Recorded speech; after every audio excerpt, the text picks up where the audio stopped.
If you want something to disappear forever, you're gonna throw it in the trash at a military base. And it kind of makes sense. Military trash is very different from regular civilian trash.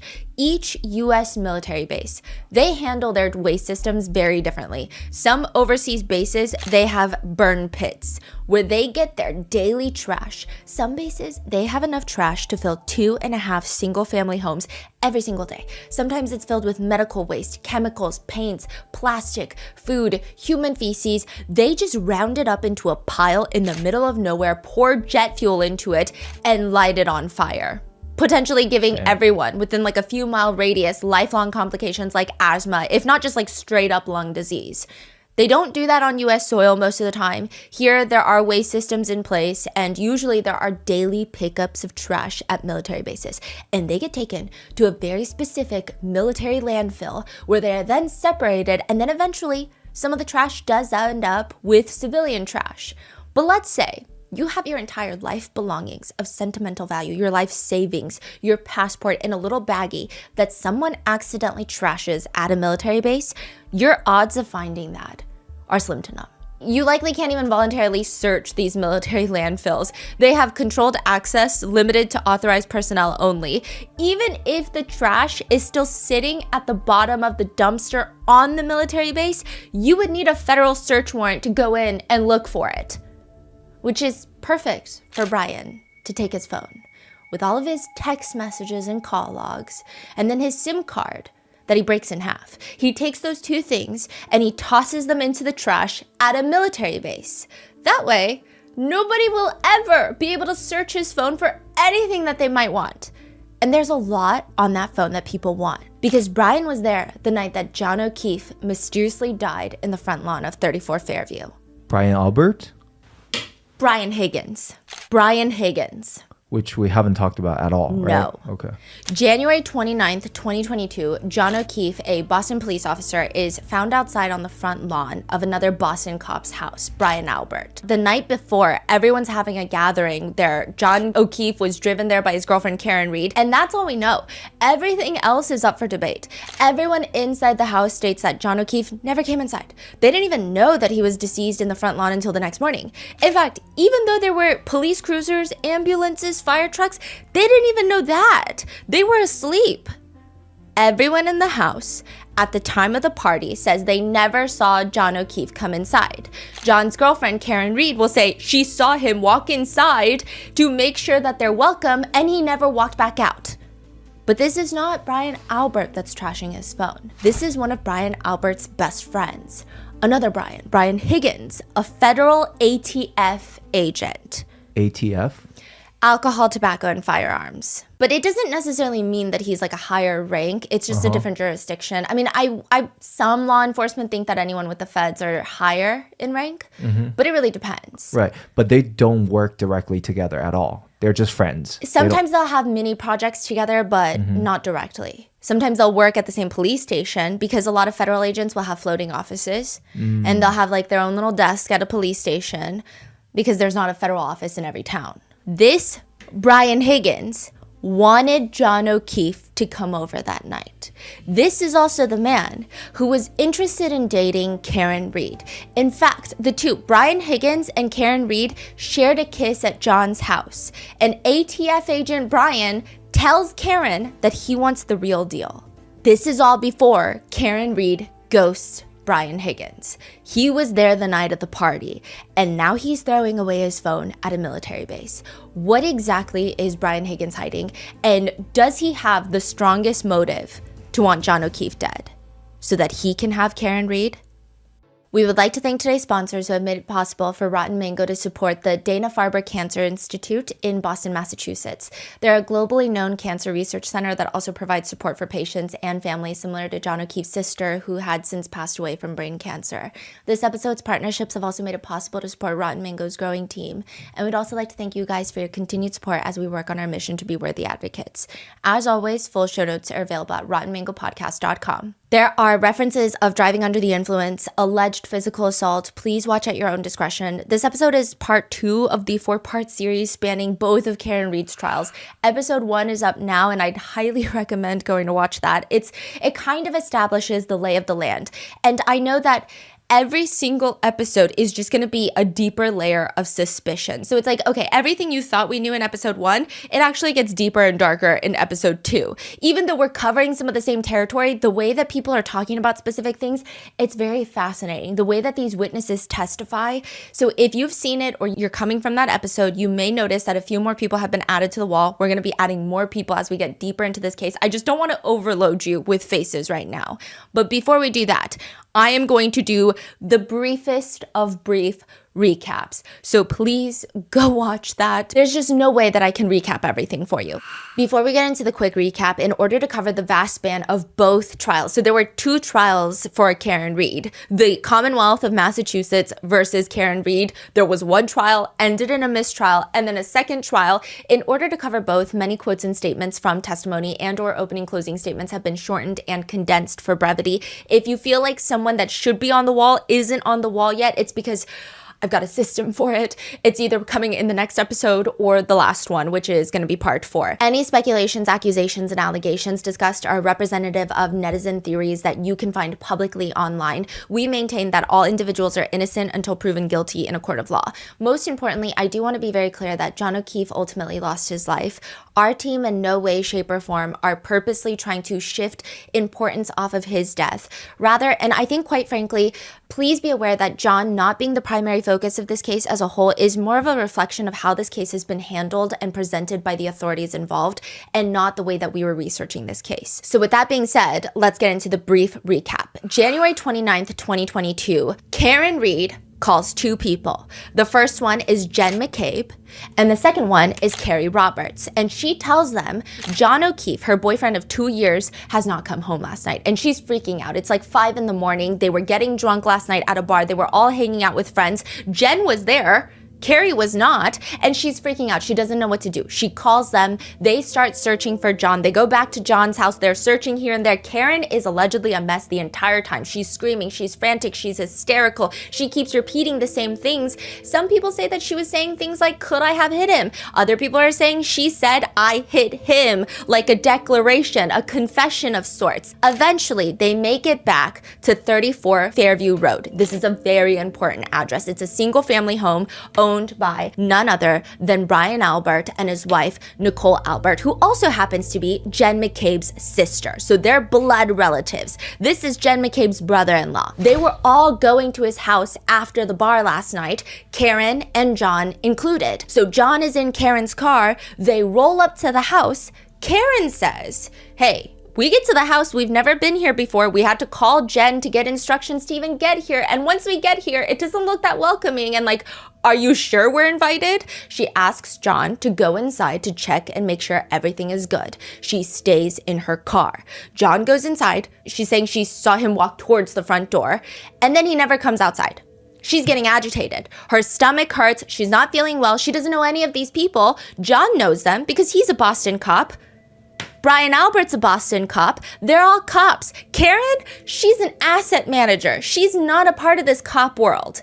And so she decides, I'm just gonna leave him because he's kind of making me mad. He hasn't checked up on me. He hasn't opened the door and said, come in. He hasn't texted me. So as she's driving home, she leaves a series of very angry voicemails calling John O'Keefe a pervert, telling him to go f himself, telling him that he's a loser, telling him that she's gonna leave his niece and nephew, who he has custody over, home alone, and she's gonna go back to her own place because she's over this.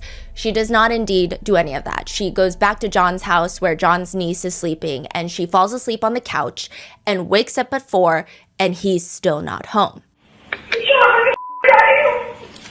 She calls Jen McCabe, and she says, hey, John's not home, Jen McCabe tells her something along the lines of, "What are you talking about? He never came to 34 Fairview." So Karen naturally starts freaking out, calls John's childhood best friend, who he also went to prom with, Carrie Roberts, and they go on like a little early morning search party through a blizzard. This is blizzard conditions at this point. It wasn't last night when they got to 34 Fairview, but it is this morning. They start driving all over the place, and Carrie and Jen say, Karen's weird.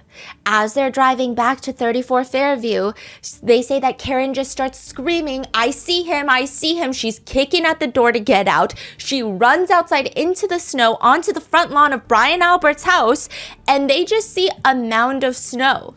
They get out the car, they say they move the snow off, and there is John O'Keefe laying in the snow.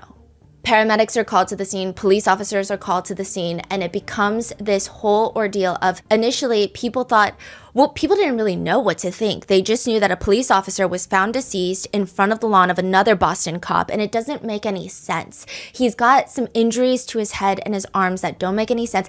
It doesn't make sense how he ended up in the front lawn. Did he go in the house? Did he not go in the house? That's the biggest debate. When law enforcement officers, they start interviewing witnesses that were inside the house, they all say John O'Keefe never came in the house. So that must mean that Karen is the last person that knows what happened to John, right? Was she saying, no, he went into the house? Who are we to believe in this situation? You would think maybe it's numbers. Maybe it's all the people in the house. There's a handful of them versus just Karen, right? Mm-hmm. You would initially think that. However, everyone in this town is connected. All these investigating officers here in this dark blue color, they're all somehow friendly with the Albert family. The Albert family is the most well-connected family in the little town of Canton, Massachusetts. His brother, Kevin Albert, is a Canton police detective. His other brother, Chris Albert, is one of 5 Canton selectmen who oversee the entire Canton Police Department. Then the state troopers. So there's many different law enforcement agencies that get involved. The state troopers, they're not Canton PD. They're Massachusetts State Police, right? However, they are all somehow connected to Julie Albert, who's Chris Albert's wife. So they're all interwoven, interconnected. Everybody went to high school with one another. Everybody's kids play on the same baseball team together.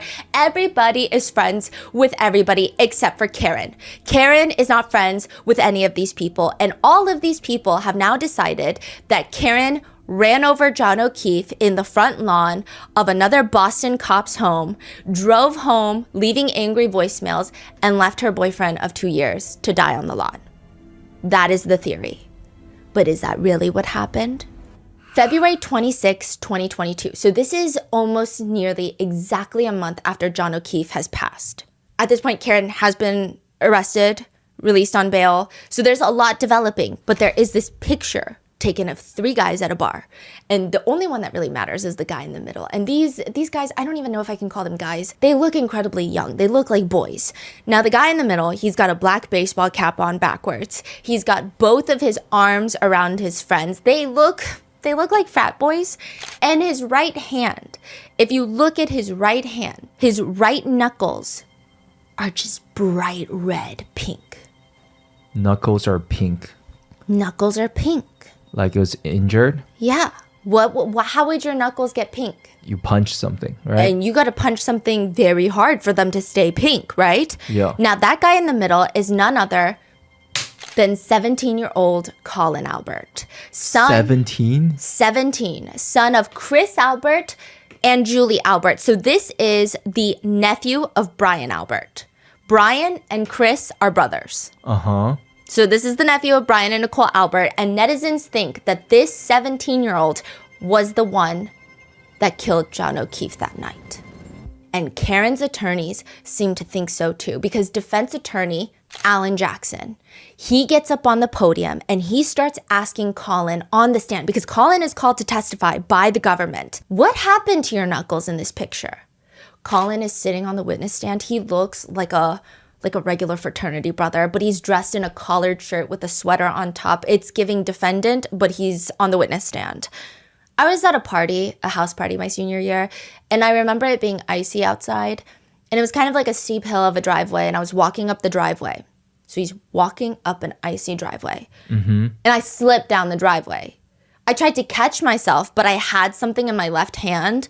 So I tried to brace myself with my right hand, but I ended up landing straight on my knuckle. So he's slipping on the ice and he lands on his knuckle. Crazy story. Like this. And your reaction is the reaction of everyone, including Alan Jackson, who says, according to you, you fell on ice and injured your knuckles, as we just saw in the photograph, just across the top of your knuckles. Correct. So you fell onto what? Pavement? Asphalt? Yeah. And you braced yourself. When you fell, your entire body weight by putting your right hand down in a fist, and you injured your right fist, just the top of your knuckles on your right fist when you fell down. Correct.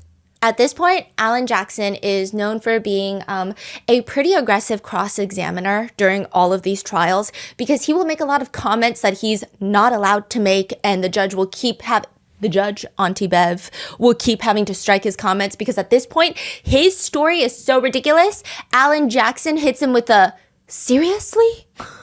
And you braced yourself when you fell, your entire body weight, by putting your right hand down in a fist, and you injured your right fist, just the top of the knuckles on your right fist when you fell down. Correct. Seriously? Objection, Your Honor. Sustained. That's his question. Seriously? You fell your entire body weight on your right fist and you just injured the top portion of your knuckles. You didn't break a finger. You didn't break a knuckle. You didn't sprain your wrist. Nothing? Correct. You ever been in a fight before? The defense shows yet another photo. There's a picture of Colin with his arm around another person, and his knuckles are scratched up again. And it's always just the right hand. So it's not the left and the right, it's just his right hand. And that picture was apparently taken just a few days after John's death. So there's a picture taken a few days after John's death where his knuckles are pink, and then another one taken a month after where his knuckles are pink. Now, why is this relevant? That's what everyone's trying to figure out. Because initially, when everyone inside the house during this little blizzard party, January 29th, 2022, nobody mentions Colin being inside that house. He is never mentioned, not once, by any of the partygoers. Well, actually, one partygoer. This one right here, Julie Nagel, friend of birthday boy Brian Albert Jr. Julie Nagel does mention to State Trooper Proctor that Colin was in the house that night. You know what State Trooper Proctor does? He omits that from his initial reports. So it seems like every single person involved does not want Colin to be at the house. So how did we find out Julie said that? Karen ends up hiring a private investigator, and they start going door to door to try and see if there's absolutely anyone who saw or heard absolutely anything. And this is when a local mentions, so his daughter allegedly dated Colin Albert at one point, and she was talking about how he was there. He was there at 34 Fairview that night. And so Karen is like, that's actually crazy because nobody puts him there at all, ever. Is that information usable in court, or is it just their own little... I think it came out before the trial happened, so eventually everyone was like, oh, yeah, he was there. Yeah. I see. So when everyone testifies now, they're like, yeah, he was there, but he left exactly at 12:10 a.m., which is before John O'Keefe even gets to the house. So there's a lot that people have to say about Colin Albert. But it is confirmed. He was there the night that John O'Keefe died. So why is everyone leaving him out of the initial witness list? Like, is that intentional? That also doesn't explain how in 2023, so this is a year after John's passing, during a federal grand jury, Colin shows up. He's forced to be there, he's forced to testify, and the person asking questions notices that his knuckles, specifically his right hand knuckles, are scraped up. Still? So it seems like another injury just to his right hand. What? Now, everybody's wondering, how often does this little kid get into fights? And did he get into a fight with John the night that John died? Is he the one that everyone here, all the McAlberts, are trying to protect? Or are they trying to protect Brian Higgins? Was Colin Albert the only person that everyone's omitting, or... Yes, and there is an invisible car with Brian Higgins. So there's a lot happening with these two. And people have different theories. Some people think the McAlberts are protecting Brian Higgins. Some people think the McAlberts are protecting Colin. Some people think it's a combination of both. Okay. Because there is a picture of Colin with swollen knuckles, but there's also a picture of Brian Higgins stopping by the Canton Police Department right after leaving the party. He leaves 34 Fairview Road, he's off duty, he's drunk, and he drives to Canton Police Department. He's an ATF agent, but he's got an office at the Canton Police Department because his best friend is the chief of the Canton Police. So middle of the night. Yeah. He went into the office for what? 1 a.m. He goes into the office. He says he's going in there to move his cars, but he spends quite a bit of time in the police station. And on top of that, there is some CCTV footage that is released, and some people have zoomed in, and they believe that his knuckles look a little swollen and red. Okay. There is this reality show. It's a TV series called Boston's Finest. It lasted 2 seasons. It's about Boston police officers. Now, I'm just going to give you a quick recap of all the different law enforcement agencies investigating or involved in this. So you've got Boston Police, which is John O'Keefe was a Boston police officer, and then Brian Albert is part of Boston PD. He is the head of the fugitive unit, or he was. And then you've got the Canton Police. This all happens in the town of Canton. So they commute to work in Boston, but this is 30 minutes away in Canton. So the chief of police is Kenneth. And then a lot of these people in dark blue, so Sean Good, Paul Gallagher, Michael Link, these are all Canton police officers, as well as Kevin Albert. And then you've got the Massachusetts State Police. So you went from local town, then you got big city of Boston, and then now you got the state of Massachusetts. You have these 3 state troopers, Tully, Buchanan, and Proctor. Proctor, do you remember him from part 1? Yeah. No Nudes Proctor? No news so far. Exactly. Okay, so course. these are the 3. And then you've got a 4th agency. The feds, the FBI, are investigating the investigation into John O'Keefe's death. They're not even just investigating John O'Keefe's death. They're investigating the investigation into his death because all these people are shady. Every single one here, maybe not the people in the white backgrounds, but all the dark blue, wall of shame at this point. And we're going to get more in depth in part 3 because the way that these people are connected is criminal. And then the dark blue background are the ones that's currently working on the case, and the light blues are the officers that's not investigating the case. But they are involved in the case. Right. Yes. So the dark blue are investigating officers. This show is kind of like a documentary. It's like a day in my life as a Boston cop. I mean, with a lot more background music. It's filmed really well, and featured on there consistently is Brian Albert, a much younger Brian Albert. He is the owner of 34 Fairview, Boston cop, head of fugitive unit. In the show, he says a lot of really intense things. Like, he gives a lot of quippy one-liners. Violent felons, they will do just about anything to get away. Some are going to try to run. Some are going to try to hide.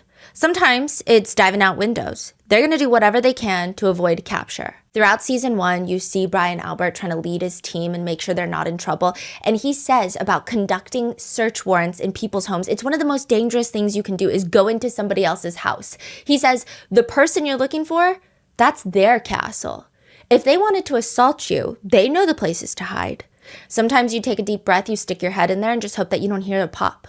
They explain that finding fugitives is very meticulous work. I mean, you're looking for people that other cops couldn't find. He says we're the unit that gets called when somebody's wanted for a serious crime, mostly violent crimes, and they're on the run. That's our specialty. That's the purpose of our unit, and we do a pretty good job at it. It's not easy, but there's a method to the madness, and he gives a few tips throughout the show. So in the show, Brian Albert states, the rule is simple. You follow the love interest. Brian Higgins, aka ATF Brian, he's a federal agent in the alcohol, tobacco, firearms, and explosives. It feels like nobody really knows what an ATF agent does. Some say that they take down massive gun running organizations. Others say they do that, but they don't actually do anything. So they're basically a federal gang agency, is what they say.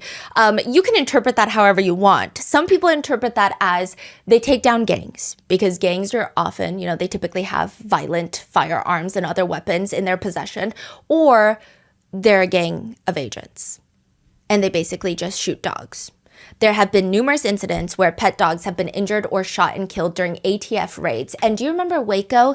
ATF had a 51-day standoff with a cult in Waco, Texas, and ultimately it ended with 70 people dying, including children, and some of the first shots fired by ATF were aimed at the pet dogs in the compound.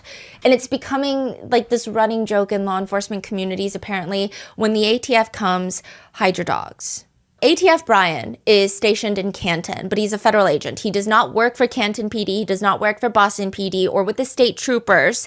He is familiar with a lot of them, though. Like, he's friends with all these guys. These are the people that he hangs out with because he lives in Canton. And he also knows John O'Keefe. They've known each other for maybe a year. I mean, they've never really worked together, but they run in the same circles. They go to the same bars. That's how they've met. Now, I have no idea how friendship works in this small town because ATF Brian says that he wasn't that close to John, but exactly 2 weeks before John's death, ATF Brian is over at John O'Keefe's house watching a Patriots game. There's even text messages from that night where John and ATF Brian are texting. John is like, was it really necessary to introduce Hennessy XO? ATF Brian is like, was I really playing video games? John says, I blame Karen. Please tell me I didn't break your nephew's video game. If I did, I will replace it. Did I throw a controller or some shit? I don't think so. Which makes it sound like they had a good night. Just boys watching sports, getting drunk, breaking things. But it's also the day that ATF Brian, Higgins, and Karen kiss behind John O'Keefe's back. So exactly 2 weeks before John O'Keefe's passing, they share a kiss inside John's house. How did we find out about that? He tells us. In court? Oh, yeah. So January 12th, 2022. This is... Like 2 weeks before, right? Yeah, like 2.5 weeks before John O'Keefe's passing. At around 8:27 p.m., he gets a text message. Brian Higgins gets a text message from a random number.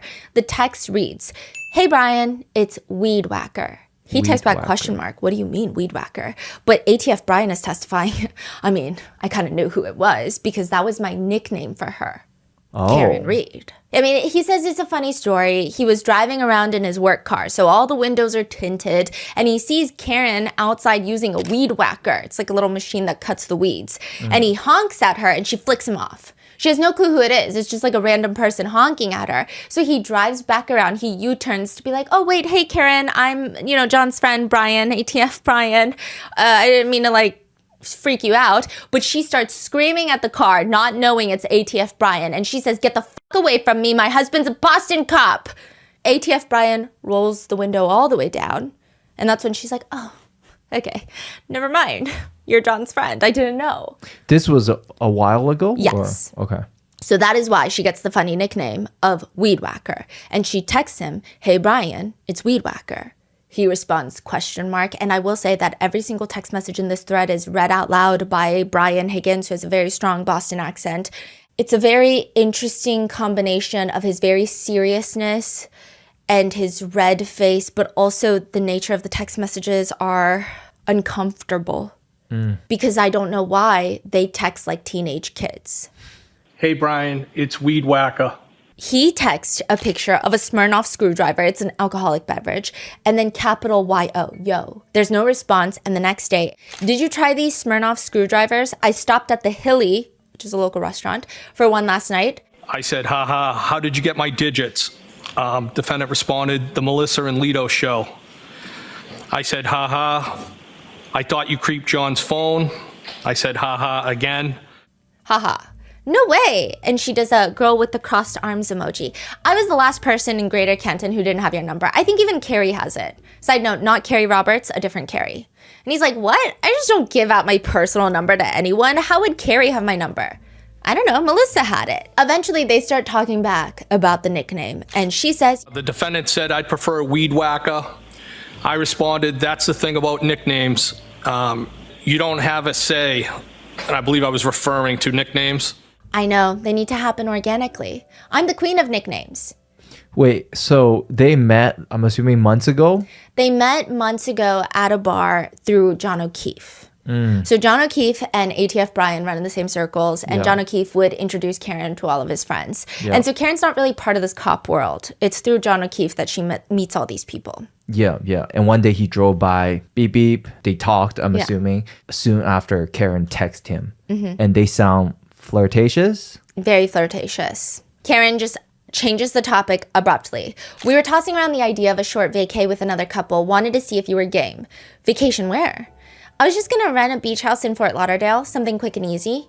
I'm the queen of vacays too, always a good time. He's like, I'm going to Nashville next month, 19th to the 21st, for a benefit. One of our guys got shot in the head. You guys should come. It's like a crazy text message to send. Later on January 13th, Karen sends a picture of a guy struggling to use a weed whacker and texts ATF Brian, "You're not a creep." And he says, "Nope, you're kind of a loner," which I used to be. "No, not really. I have tons of buddies, but I only let a handful of friends in that I'm tight with." "So you think you've got me all figured out?" Karen says, "Yeah, I said loner, not loser. I assume you know a lot of people. You can never really figure anyone out completely. Your dad died when you were young? Question mark, question mark. He died in March of 2020. I'm so not a loser. You won't figure me out, LOL. No one's a loser. I just didn't mean loner to imply friendless.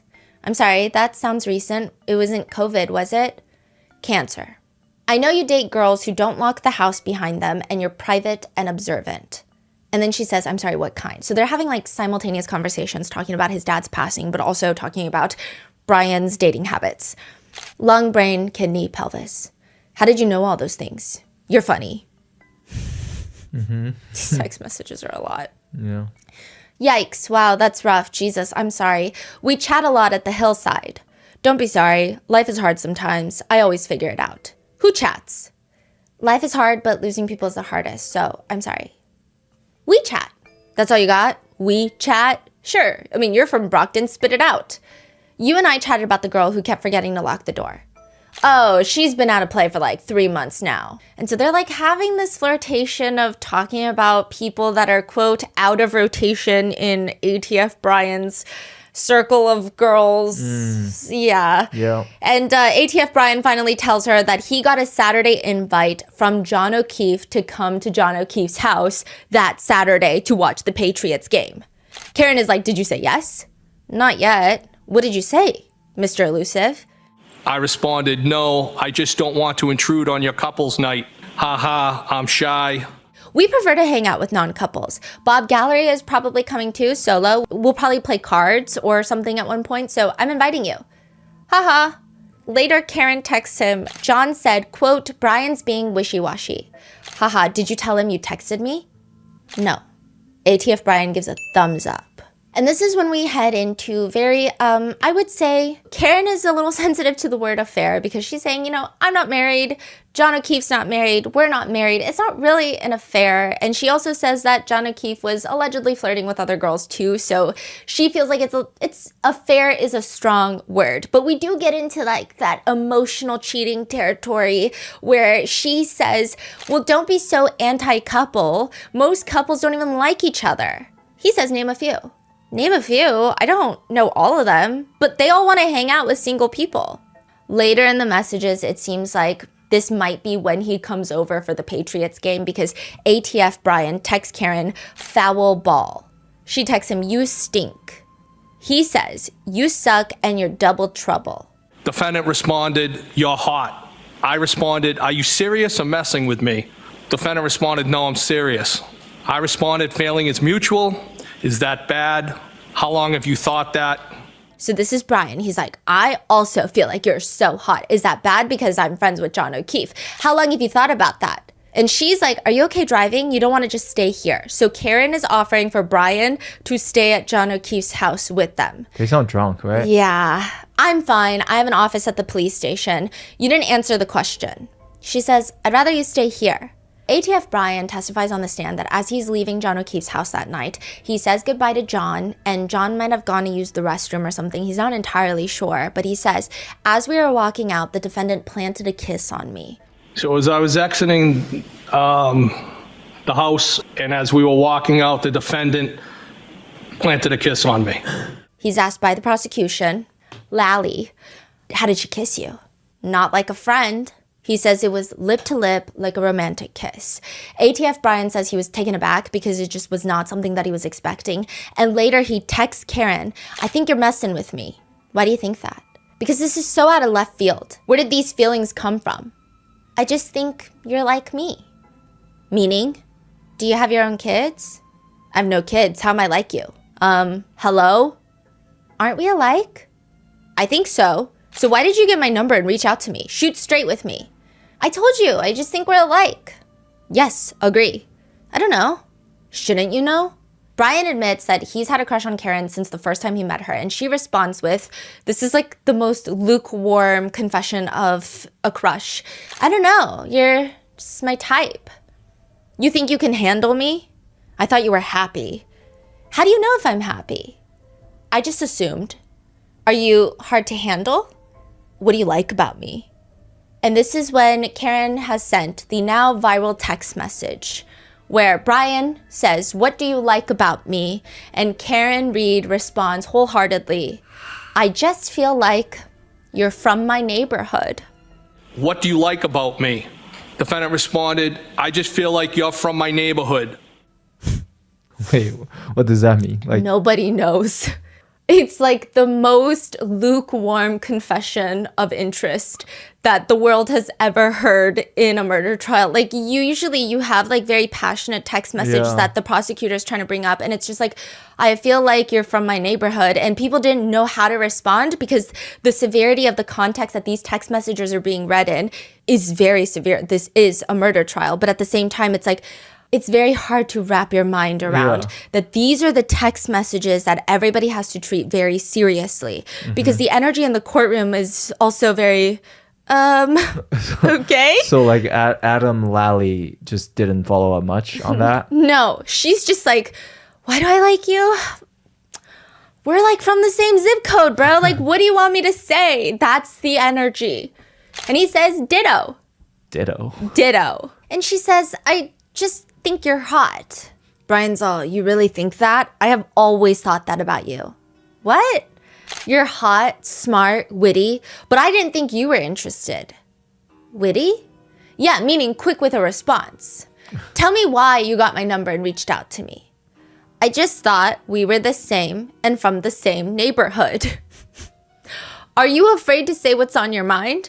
This whole text message exchange is very hard to listen to. I think that the government thought it was going to have the same effect as Michael Proctor reading out his messages of no nudes so far and all of these things. But I think the general energy of these two messaging each other, it's bad. I do think it's bad because Karen is clearly having a relationship to some degree outside of her relationship with John O'Keefe, and she's accused of murdering John O'Keefe. So it is bad. It is serious. However, it feels almost juvenile when you see this ATF agent on the stand reading them out loud one by one. I said, haha, how did you get my digits? Haha, I'm shy. And I said, haha. I said, haha. I said, haha again. And it also seems like both parties are into it. Even ATF Brian, I mean, this is his friend's girlfriend, and he's just, quote, I will give you what you want. How are you texting me right now? Are you leaving me hanging? How am I texting? Is everyone asleep? I'm just wide awake on my phone. Yeah, they're asleep. I should have stayed, LOL. So now what? Yeah, you should have stayed. But he's saying that would have been so distracting. Now what? He keeps asking things like, now what? Why'd you get my number? What do you see in me? And Karen is like, now what? What? Ball's in your court. What do you want? Loaded question. What do you want? I asked you. Nope, you initiated this. Spit it out.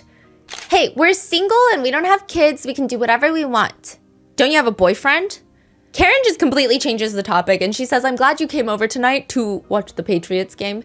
And she does like a shy blushing emoji. And he says, me too. Ball's in your court. What do you want, Karen? You looked great tonight. It almost seems like he's a little bit more excited about the situation than Karen is. Karen seems, if anything, a little non-committal. I know that she started the interactions, but I mean, I don't know. As a girl reading it, it just sounds like she's not that into it. But you tell me in the comments. And she's like, I looked great. You're so full of it. I think you're hot. I've always thought that. Just never revealed my thoughts. And Karen says, I'm hot for the hillside, the area. Low comps. Knock it off. You're hot, period. Are you glad you walked me out? So he's now asking about the kiss they shared. And she's like, ... Yes, smiley face, are you? And it's just, the whole thing is uncomfortable. And he just keeps saying things like, feeling is mutual. I never saw this coming. Why? Because I just assumed you were happy with your situation. I was, but things have deteriorated. How so? It's very, very complicated. So at this point, quick reminder, John O'Keefe has two siblings, Paul O'Keefe and Kristen. Now, his sister passed away from cancer. She left behind a daughter and a son. And then a few months after, her husband passed away. So he took on his niece and nephew. He took custody over them. He's raising them as his own. And Karen has been dating John O'Keefe for the past 2 years now. And she says, he and I dated when we were kids. So prior to this, they had actually dated. Oh, when they were young. Yeah, very briefly. And then during the pandemic, Karen came back into town and he was sending Facebook messages to all of his ex-girlfriends. And Karen actually thought like, whoa, why are you messaging me when your whole Facebook page is filled with you and children? Like, you probably have a wife. And then she reconnected with him, found out that he had taken in his niece and nephew. And that's how they rekindled their whole relationship. We're going to go into that in the next part because there's a whole thing with how John O'Keefe's family interacts with her the day that he passes away. And she also gets admitted into the hospital. She gets sectioned into the hospital, meaning they think that she's a danger to herself. She says it's very complicated. He and I dated when we were kids, and then his sister died and everything got fucked up. He seems very into you.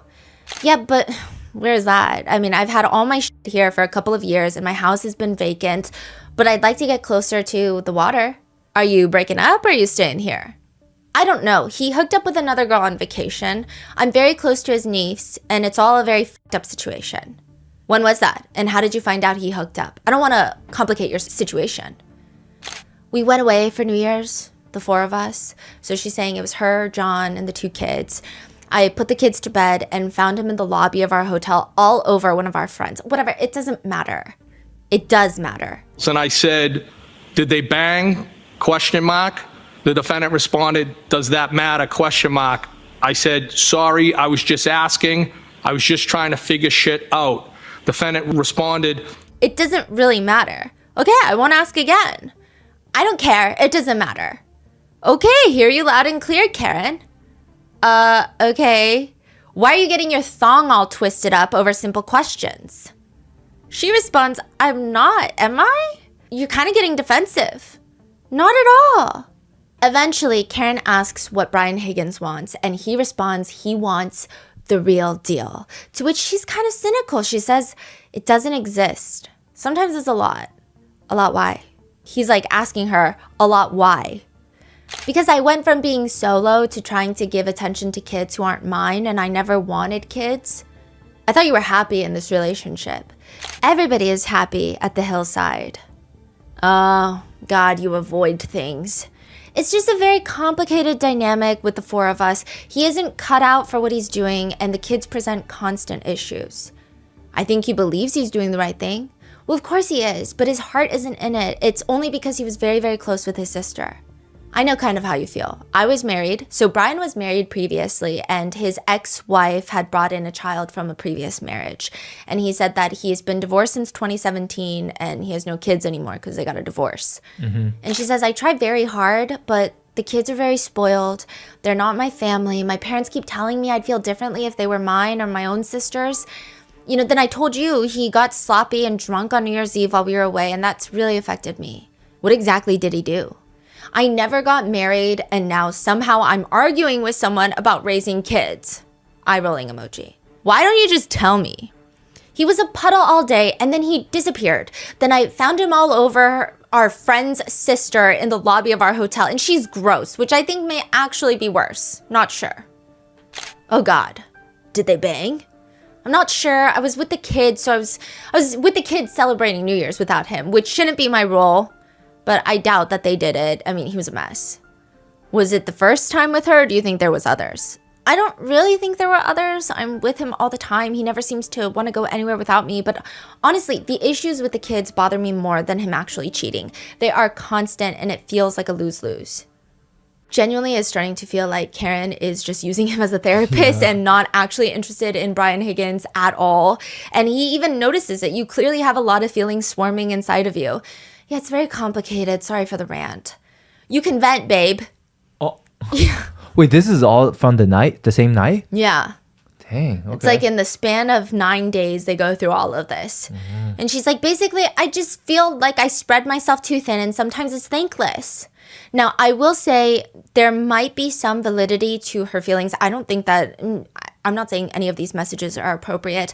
However, there were rumors in Canton, and Jen had semi-confirmed it, that everybody called Karen, and this is so Mean Girl coded, a glorified babysitter for John O'Keefe. Really? How did we find out Jen said that? Jen was like, yeah, that's what Carrie said about her. Carrie Roberts, John O'Keefe's childhood best friend. Got it. Now, during that time, you had indicated that you had heard a statement that you said was horrified you in some way. Is that correct? So basically, Carrie is a talker. She said something like, John really loved Amy, and in my eyes, Karen was just a babysitter with benefits. And so she's saying, I mean, you probably felt that way too when you were married. I did. I mean, at times, but it was one kid, not two, thankfully. Do you want to grab a drink? So they start kind of planning to hang out at one point. And there are suspicions. Now, Karen has spoken out in a documentary about these text messages, and she said it was bad. She said, first of all, she has only ever met ATF Brian at bars, in bar lighting, okay? She says it's very different from not bar lighting. And on top of that, Crazy. Yeah, that's a crazy statement. And on top of that, she says she's not proud of it, but she was just very emotionally insecure. And I can see how that portrays in the text messages. Like, it doesn't feel disconnected from the text messages. There are certain points where he's saying, like, do you get angry when you don't get your way? And she texts him, I rarely ever get my way. Seems like all of her messages are a little bit on the more depressing side. However, this message, I think a lot of people, a lot of netizens feel that Karen was just trying to use Brian to get John to like her more, or to chase after her more, or want her more. And is that something that we should be doing? Probably not, but the message reads, John has showed me about 5 times the ring video of me walking you out on Saturday. My voice and accent are killing me softly, throwing up emoji. Wait, John has showed Karen? Wait, what? Ring video of her walking Brian Higgins out of his house the day of the Patriots game. That's weird. And he says, what? Yeah, he has cameras everywhere. You cops, rolling eye emoji. Like the kissing thing too? He's freaking out. He says, Jesus. And then Karen says, he's like, Christ, are you guys hooking up? Oh my God, great. I don't need drama, dude. No, it's fine. Seriously? I'm serious. You legit planted one on me, saying you literally kissed me. And Karen says, I know where the cameras are anyway, duh.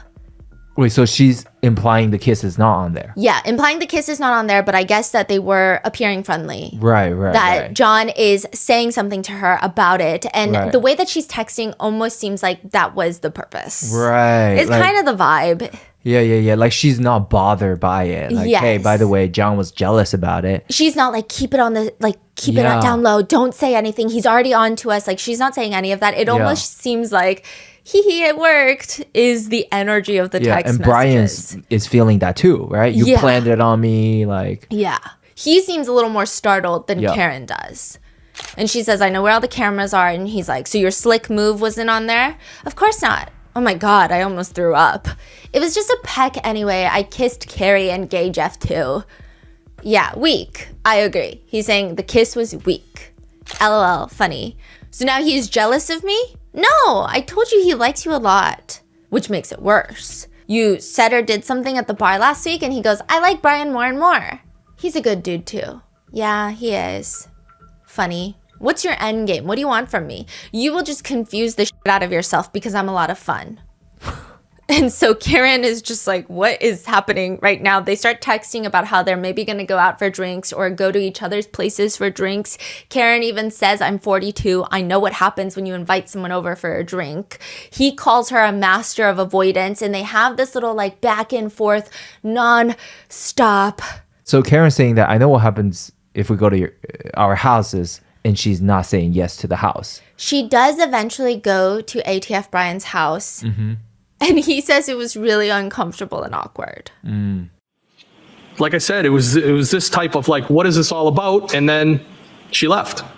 Like they just repeat the same conversations that they were having over text message. And again, this is why a lot of netizens feel like, was it appropriate for Karen to do this? Absolutely not. Was this a good thing to do? No, but it does indeed feel like she is not interested in Brian Higgins. The intention, not the intention, what is it? Is there a motive, for example, for Karen to murder John O'Keefe. for another guy? That's if kind the of- yeah. text message, yeah. So that's kind of how the prosecution is showing it. Right. Like she's ready to move on. She doesn't like John O'Keefe. But when you actually read the text messages, it's kind of, it seems like she maybe likes John O'Keefe a little too much. Right. There's no passion. There's no Yeah. like, And maybe it's toxic. I think that's a subjective word for a relationship. Some people are like, no, I would do the same thing. Some people are like, that is crazy. It's toxic. But toxic doesn't mean you're a killer. right. I guess is where a lot of people are confused.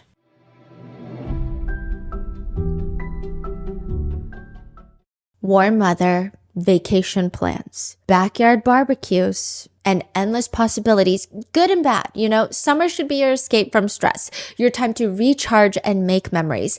But summer can also be the peak season for life-changing accidents. A pool party at your local community pool can end in a nasty slip or with you face to face with wet concrete. I've been there. I've done that. Music festivals, beach outings, sporting events, even pickleball, recreational pickleball can be dangerous. Anywhere people gather to celebrate summer, accidents are waiting to happen.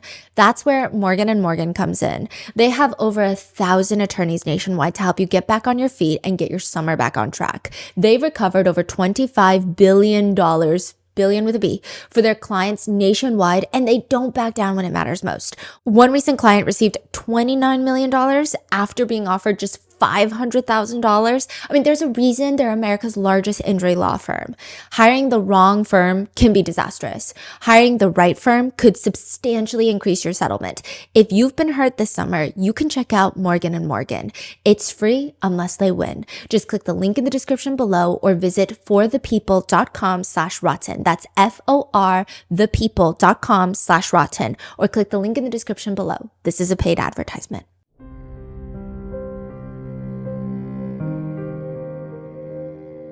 Brian even asks, so he's cool with you dating other people? I'm not happy per se, just realistic. There's cracks. So she's saying in her relationship with John, and it's far from perfect. I doubt it. If he's seeing someone else, I wouldn't want to know either way. He probably feels the same way. And you probably feel that way about whoever you hook up with. I think it's normal. And all of this comes to a climax where she goes over to his house, they share a drink, and they have this same conversation, and Brian says it was awkward, and she just eventually leaves. And it was just a weird vibe. There's a few more messages exchanged where it appears that Karen is pretty fully checked out until he texts her at the waterfall the night of, right before they all go to 34 Fairview. Brian Higgins is at the waterfall bar.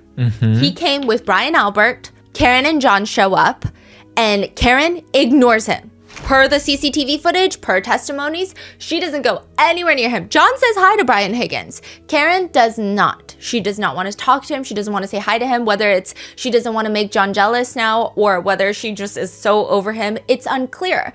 But he texts her, well, ... She doesn't respond.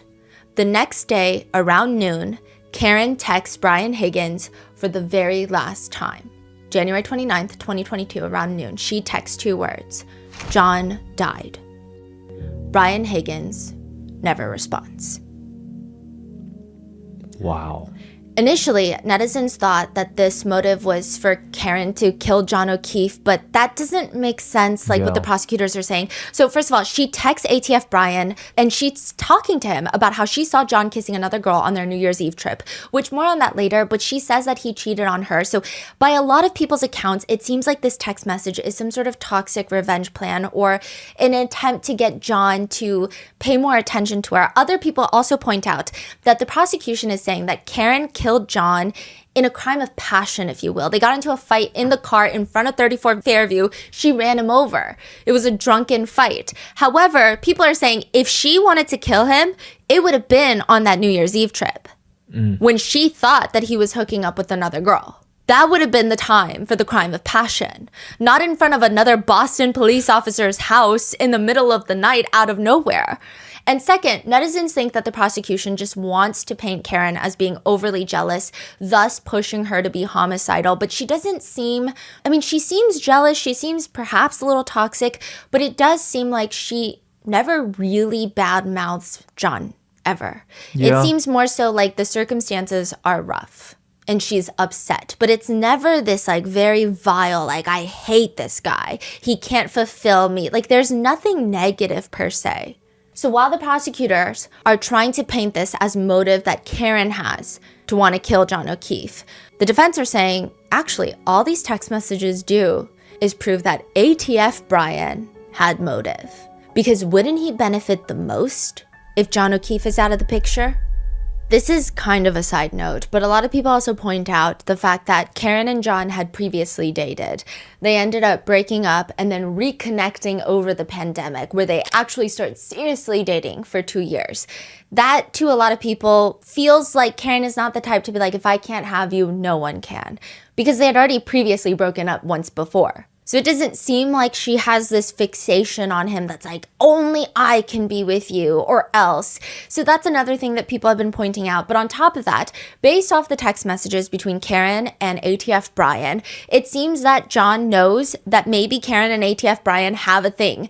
And a lot of netizens have theorized perhaps John was lured to 34 Fairview, where Brian Higgins decides to confront him, and he is backed up by his best friend, Boston cop Brian Albert. And that is how John ends up dead. So whatever happens inside 34 Fairview, nobody thinks it's premeditated.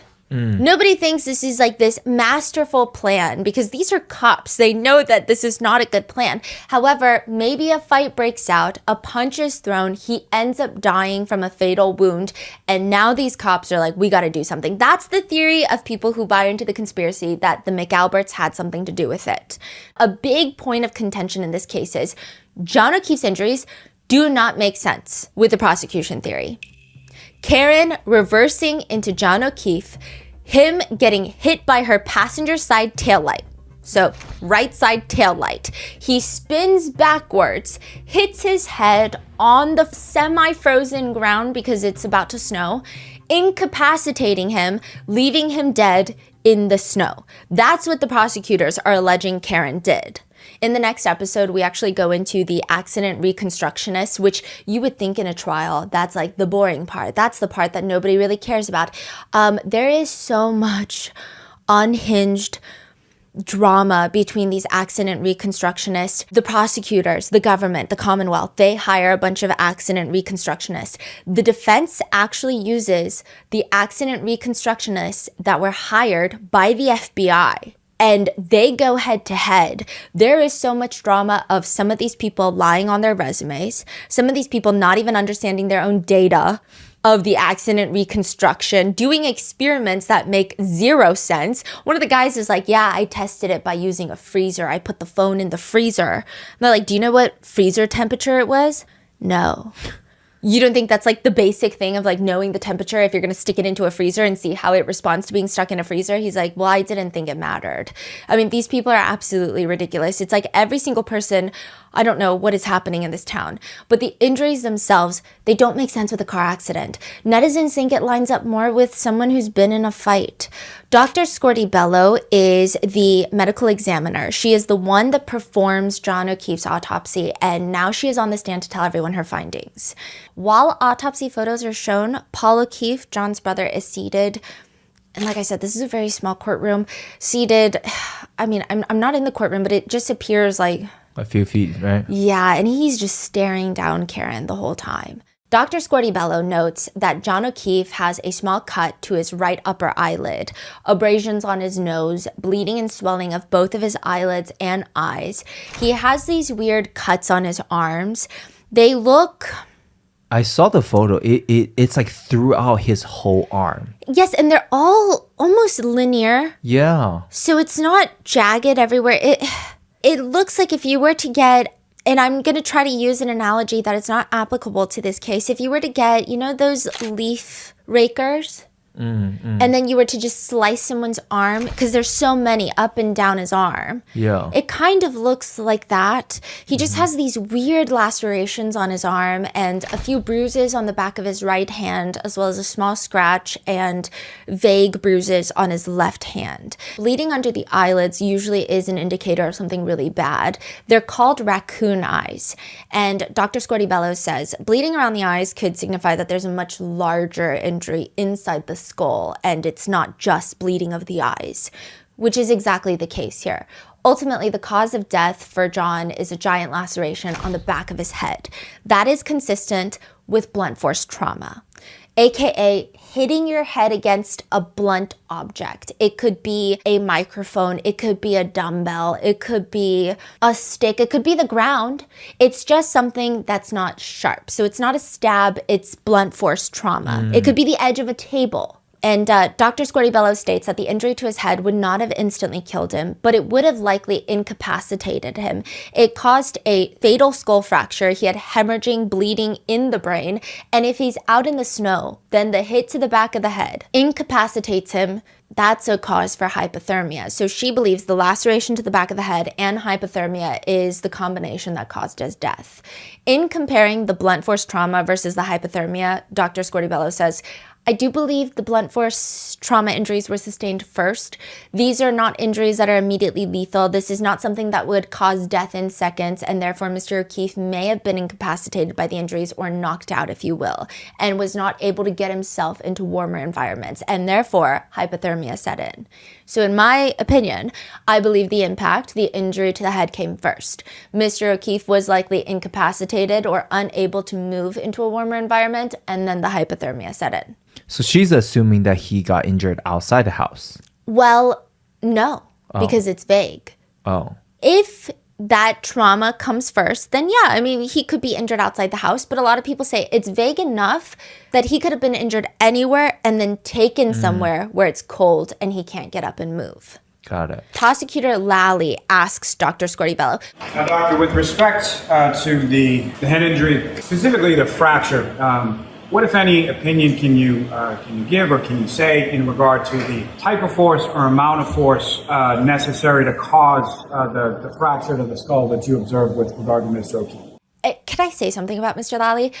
This man asks the most convoluted questions I've ever heard spoken in court. It's just kind of ridiculous. I don't understand any of these questions. He makes every single question so complicated for no reason. She responds, I can't really give you a number. I'm not a physicist. I can tell you that the skull is a pretty thick bone. It takes a considerable amount of force to fracture the skull. So that was a pretty considerable impact. Prosecutor Lally wants the jurors to know considerable impact, like a car reversing at 24 miles per hour. But that's where everything stops making sense. Wait, so he said that car reversing at 24, He or keeps he's hinting implying? at it. Yes, Okay. he keeps implying it. Why 24 miles per hour? That will come in the next episode, but it's Okay. the data pulled from Karen's Lexus. Okay. They claim, right. Now, John's lower extremities, so his neck down pretty much does not have a lot of injuries from his neck down. There's barely anything. Usually, if you're hit by a car, the lower extremities are highly susceptible to injury. You'll notice a lot of pelvic bone injuries when pedestrians are hit with bigger cars like SUVs. You'll notice knee injuries, femur, tibia, the fibula. I mean, John has none of those. He does have fractures near the ribs. His ribs are fractured, but those are very common locations for CPR-associated fractures. So she's saying those rib fractures, she believes it's resuscitation efforts. She does not believe it was anything that caused his death or was at the time of impact of anything. The bruises on his knuckles would not be dissimilar to the ones found on Colin. They look like fighting bruises, like defensive wounds. And the ME testifies it could be. It could also be medical intervention. So one bruise on his right hand, there's this little prick at the center of the bruising. So it could have been them trying to attempt to get an IV in there. That can cause bruising when they're being a little bit more forceful because your life is at stake. But some people are saying you could have gotten the bruise from a fight. They could have done it and bruised it more. It's not just exclusive to one or the other. It could have been both. So everything, even the medical report, is just up to debate. She does say that she did not see any major signs of a significant altercation taking place. The bruising on the hands were faint, and one of them had a pinpoint mark that could suggest it was the IV. But also, a lot of people that are in very intense fights, they'll break their knuckles. She didn't see any broken bones in the hands of John O'Keefe or any broken nails, which are very typical. However, a lot of netizens argue if he sustained an injury that would have incapacitated him pretty quick on, that doesn't mean that he was in this prolonged 10-minute fight. The prosecution asks her, Injuries that you observed to the back of Mr. O'Keefe's head, skull fracture, would that be consistent with a fall to the ground? It could be. Would that be consistent with being projected by an object, say in a pedestrian collision, and then striking your head on the ground? It's possible. also, what kind of question is that? Just ask, would that be consistent with a pedestrian hitting their head on the ground after being hit by a car? But instead, he says, would that be consistent with being projected by an object, say a pedestrian collision, and then striking your head on the ground? And the injuries that you observed, would that be consistent with injuries that you observed in other cases of a pedestrian collision? They're not the classic pedestrian injuries that we've observed, no. Defense attorney Elizabeth Little does the cross, and she asks if these injuries could also have been caused by, let's say, a dumbbell. You know, the Alberts, they love working out. They've got a home gym in their basement. Could it have been a dumbbell? Could be. She's also asking one by one. You know, it's very interesting. So there were no injuries to his shoulders? No. Chest area, aside from the resuscitation attempts? No. No injuries to the torso, to his back, hips, pelvis, thighs, knees, feet, ankles? None? None. So from the neck down, he did not have a single broken bone, again, aside from those CPR-related injuries, correct? That's correct. Not a single fracture. Correct. Would you agree that John O'Keefe's injuries, or lack thereof, are inconsistent with having been struck by a vehicle at 24 miles per hour? I would say it's likely and unlikely at the same time, depending on the position of the body and the vehicle in question. Would you agree that his injuries to his face are consistent with having been punched? That is a possibility. Your internal examination notes also cite a tongue laceration on the right front of the victim's tongue. Do you recall that? Yes. And you'd agree that a tongue laceration can be also caused by blunt force trauma. Correct. And that could also include something like a punch to the victim's face or jaw. That's a possibility.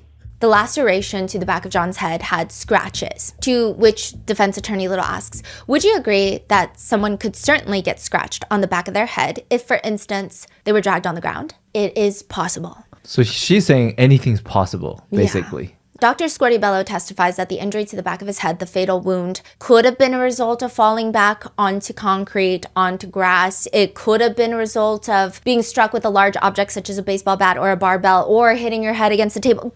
I mean, the world is the oyster. Like, anything is possible at this point. But Elizabeth Little continues. And you'd agree that bruising to the back of hands is also consistent with defensive wounds. Yes, that is correct. In your expert medical opinion, is it possible for someone to get punched in the face hard enough to lose consciousness and fall backwards? It is possible. There are 5 classifications for manner of death on an autopsy. 1, natural. 2, accidental. So the fatal outcome is not intentional. Drug overdoses, elderly falls, motor vehicle accidents. 3, homicide. 4, self-exit. And 5, undetermined. Now, this is very different from the cause of death, which would include more injury or impact-focused facts. For example, John O'Keefe's official cause of death on his certificate list is blunt impact injuries of head and hypothermia. But the manner of death is listed, could not be determined. It's not homicide, even though we are in the middle of a homicide trial. She says, I am responsible for what goes on the death certificate, and unless I have enough information, clear and convincing evidence, I cannot determine a manner. The ME states that they don't necessarily think that the injuries indicate or are consistent with John getting hit by a car, particularly the blunt force trauma to the back of the head, could be consistent with pretty much anything. The defense argues that this is very interesting because Dr. Squarty-Bello actually receives a lot of information from the state troopers. The state troopers give her a lot of background information that can help her narrow down her medical findings. They don't influence her. She says they never tried to, and she would never accept it if they did, which makes sense because I think if they did influence her, she would have put it down as homicide or something. But she says, no, they gave me this information. I mean, they told her that Karen said, I hit him, and they were talking about hitting him with the car, and she still ruled it could not be determined. So the defense is asking, you had all that information, you still were unable to conclude the manner of death for Mr. O'Keefe, correct? Correct. Netizens argue it just doesn't make sense, with the sentiment being if you really wanted. I mean, sure, you could try to argue that he was hit by the car somehow, and there are these odd once-in-a-blue-moon instances where maybe the injuries are just not how they seem. Another thing a lot of netizens have been pointing out is that you see a lot of drunk driving statistics where the drunk driver themselves always come out alive, whereas the sober people who are following the laws, they end up passing. And I think per instance, it's different, but there have been anecdotal evidence, and maybe there's scientific evidence out there if you guys can inform me on that. But when you are drunk, your limbs are a lot more, they're not as stiff. And so your body takes the impact typically a tiny bit better. Interesting. And so people are saying if he were to be hit and he was that drunk, it doesn't make sense. Typically drunk people are a little more jello-y.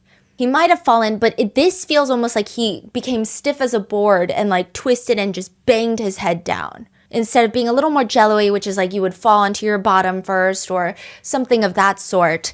But again, that I don't know how scientific that is. It seems a lot more anecdotal. But people are like, maybe we can believe that. However, what are the injuries to his arms? It doesn't make sense. Now, the prosecutors, they're going to argue, and we're going to get more into this in the next part, that when Karen hit him with the back of her car, her tail light shatters. And then she almost drags him by the arm with her cracked tail light. And then he spins around, does like a pirouette. They literally use that word, like a ballet spin, and then hits his head on the frozen ground and passes away. That's what they're trying to say. Dr. Scorty Bello says about those arms, we have this collection of linear abrasions that measured up to 7 centimeters and extended from the upper arm down to the middle of the forearm. I mean, the arm has no broken bones, no fractures, just these lacerations. She states, I do not know how they came to be. Defense attorney Little asks her, could they have been from a German Shepherd's claws? Or a German Shepherd's claws? Claws. Possibly, yes. Chloe. So this is why Chloe is going to be very important later. Some people are very split. I think at this point with the injuries, a lot of people believe that John O'Keefe was killed inside the house. That's just the conspiracy out there. A lot of people just don't feasibly understand how these injuries came from the impact of a car. It just doesn't make sense to them. And I think it's not just this, it's the way everybody testifies, all these like negative, weird associations with the no nudes yet, these random butt dials we're gonna get into, everybody's kind of suspicious. And then the injuries are not consistent, it's weird. Now, some people are split on who killed John O'Keefe inside the house. And again, these are conspiracies. Some believe that it was Brian Higgins. Others say it was Colin. But regardless, many netizens believe he went inside the house and he was killed inside the basement. And we're gonna get into all of the pictures of the basement because the Alberts decide that they're suddenly gonna renovate the basement and then put their house that they have lived in for generations. This house was owned by Brian Albert's parents prior to this. Uh-huh. And they're gonna put it on the market and sell it. No freaking way. When? Like months after. That is so shady. Before the first trial. And the new owners are gonna let Karen Reed's defense team into the house. Fascinating. That is crazy. Yeah, a lot of people think that John O'Keefe was killed in the basement. He was dragged out through the basement doors that lead open to the backyard, and then there's a side fence that leads straight to the front lawn flagpole where his body was found. They believe that he was semi-dragged, or perhaps he was put inside a Ford Edge and then put on the side of the road. We're gonna get to that in the next one. But they're saying that this all adds up because around 12:18 a.m., John's phone shows that he unlocked his Face ID and he is on the Messages app for about 11 seconds. Then he calls Jen McCabe. So we can assume that at 12:18 a.m., Karen and John are driving to 34 Fairview. That call lasts 36 seconds. It's likely that he's asking for clarifying directions to 34 Fairview. That call ends, and at 12:20, John unlocks his phone again and starts using Waze, the map app. Then 2 minutes after that, at around 12:22, John gets a message from Brian Higgins that just reads, "You coming here?" Question mark, question mark, question mark. Then, around 12:29, Jen calls John, and that call lasts around 51 seconds. 12:31, Jen texts John, "Pull behind me." Now, John's phone is locked for the very last time at 12:33 a.m. And then Karen starts calling John O'Keefe at 12:33 a.m., 12:34, 12:34, 12:35, 12:35, 12:36, 12:37. All those calls go unanswered. That is when at 12:38, Karen starts leaving her series of rather angry voicemails.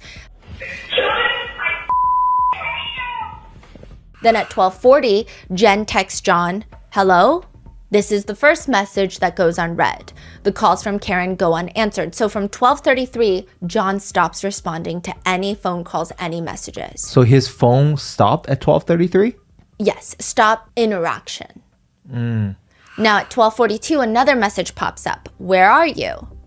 Then at 1:02, another message from Karen that reads, "Your kids are fucking alone."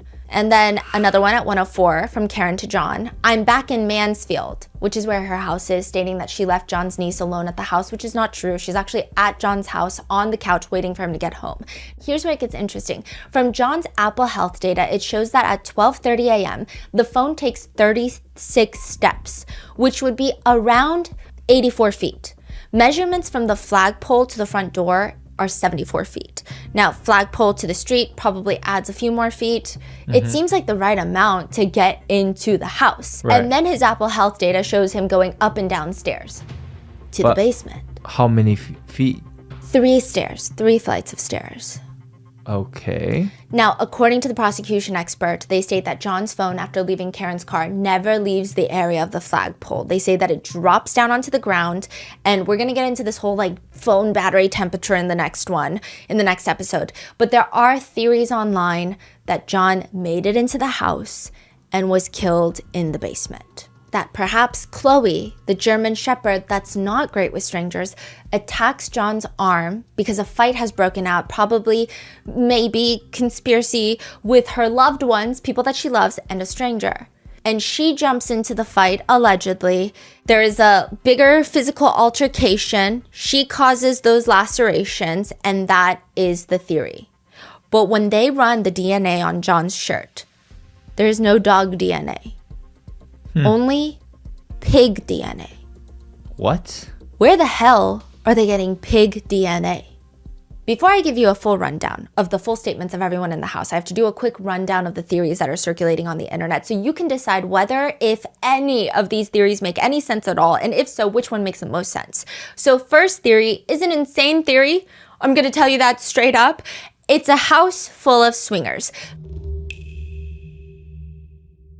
The theories come from speculations and rumors from locals, alleged locals, that Jen McCabe and Brian Albert, so Jen McCabe is sisters with Nicole, Nicole is married to Brian, that Jen McCabe and Brian Albert were having an affair, and that Brian Albert and Nicole Albert were swingers, that the McAlberts, they're swingers in this town.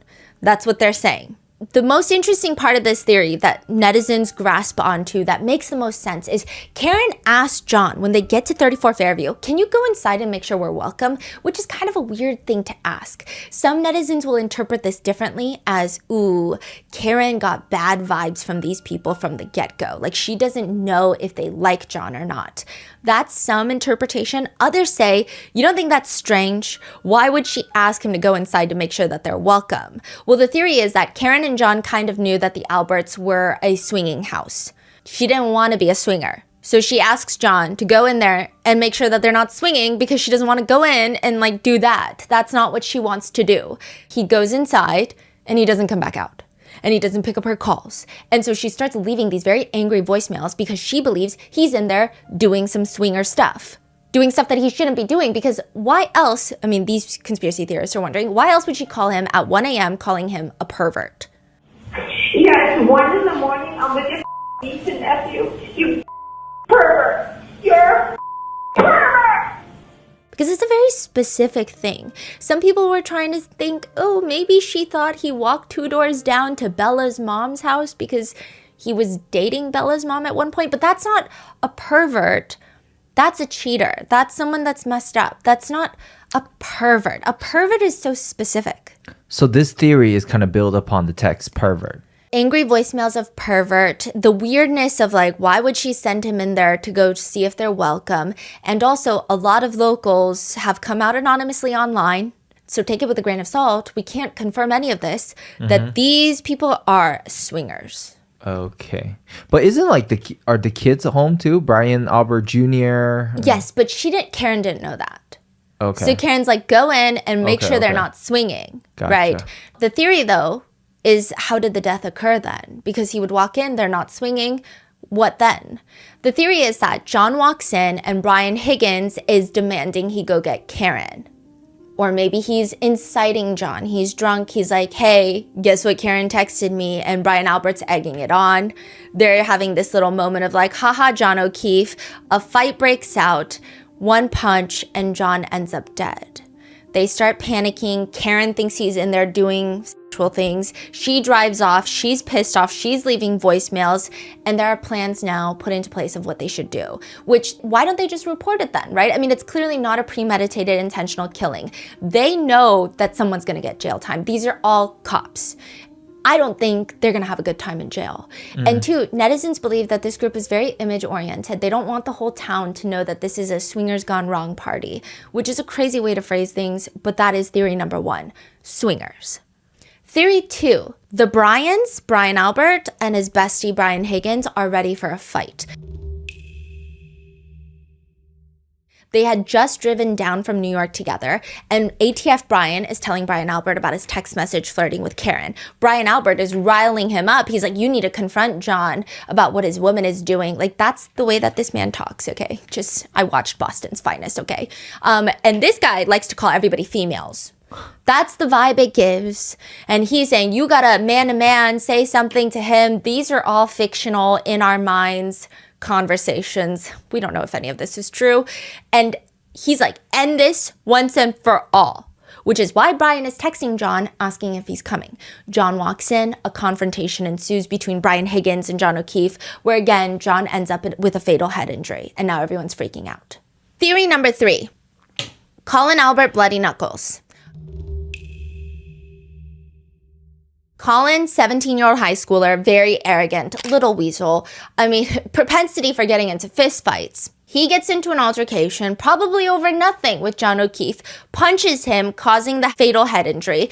Everyone now plays cleanup. Why would that happen? Like you say, they previously have bad relationship, right? Yes, so that is one theory. We're going to get more into that in the next one because they've got some weird relationships with John O'Keefe as well. His parents do, because they were all neighbors for a very long time. They lived 2 houses down. Right. Now, Colin Albert, just a weird kid. He was pissing John off, according to Karen, leaving beer bottles in his front lawn. He was the one person that John O'Keefe had problems with. And Colin Albert just seems to be very entitled.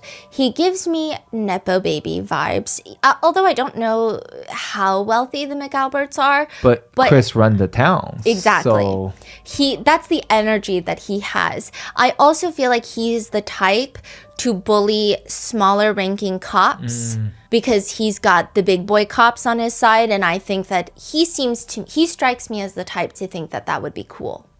But what do I know? I don't know this guy. Some people think that he started a fight over the beer cans. Other people think maybe it's a mixture. Perhaps John walks in and Chloe has a moment where she freaks out. She sees John, a stranger, and just attacks out of nowhere.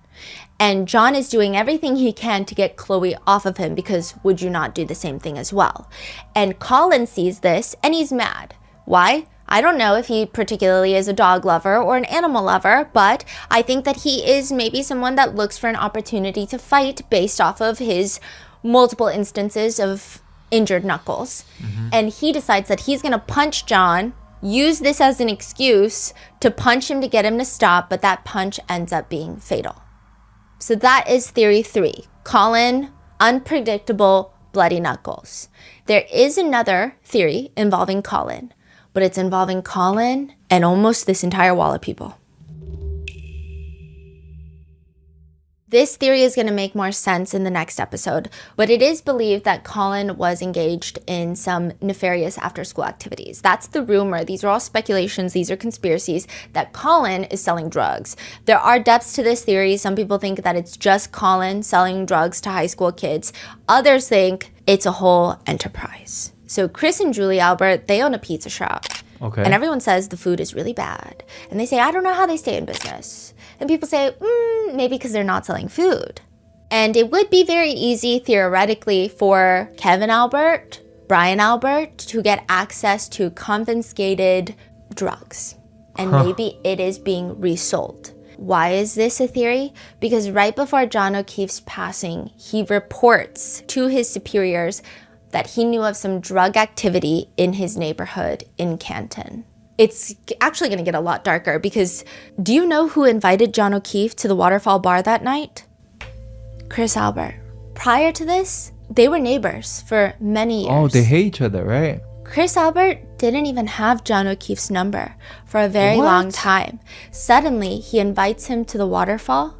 That is weird. That is a very lengthy theory that we're going to go into the next part, but the theory is they decide they're going to bring him to 34 Fairview. That's why Brian Higgins is like, hey, John, are you coming? And basically, they're just going to try to get into a fight to shut him up. A lot of people have reported online, again, rumors, that Brian Albert is a bully cop. He's the type of cop that will beat you up. He's not the type of cop that's like, I will only arrest you and be kind to you because you are still a human with rights and you are innocent until proven guilty. They say, just based off vibes and what people say that they know of him, he's the one to turn off his body cam. Allegedly, this is a conspiracy. This is the vibe. This is the picture that I'm drawing you, the vision, but it's not actual deeds that he is accused of doing or have been proven to have done. But people say he's the type of cop to turn off his body cam and beat you up and then turn it back on.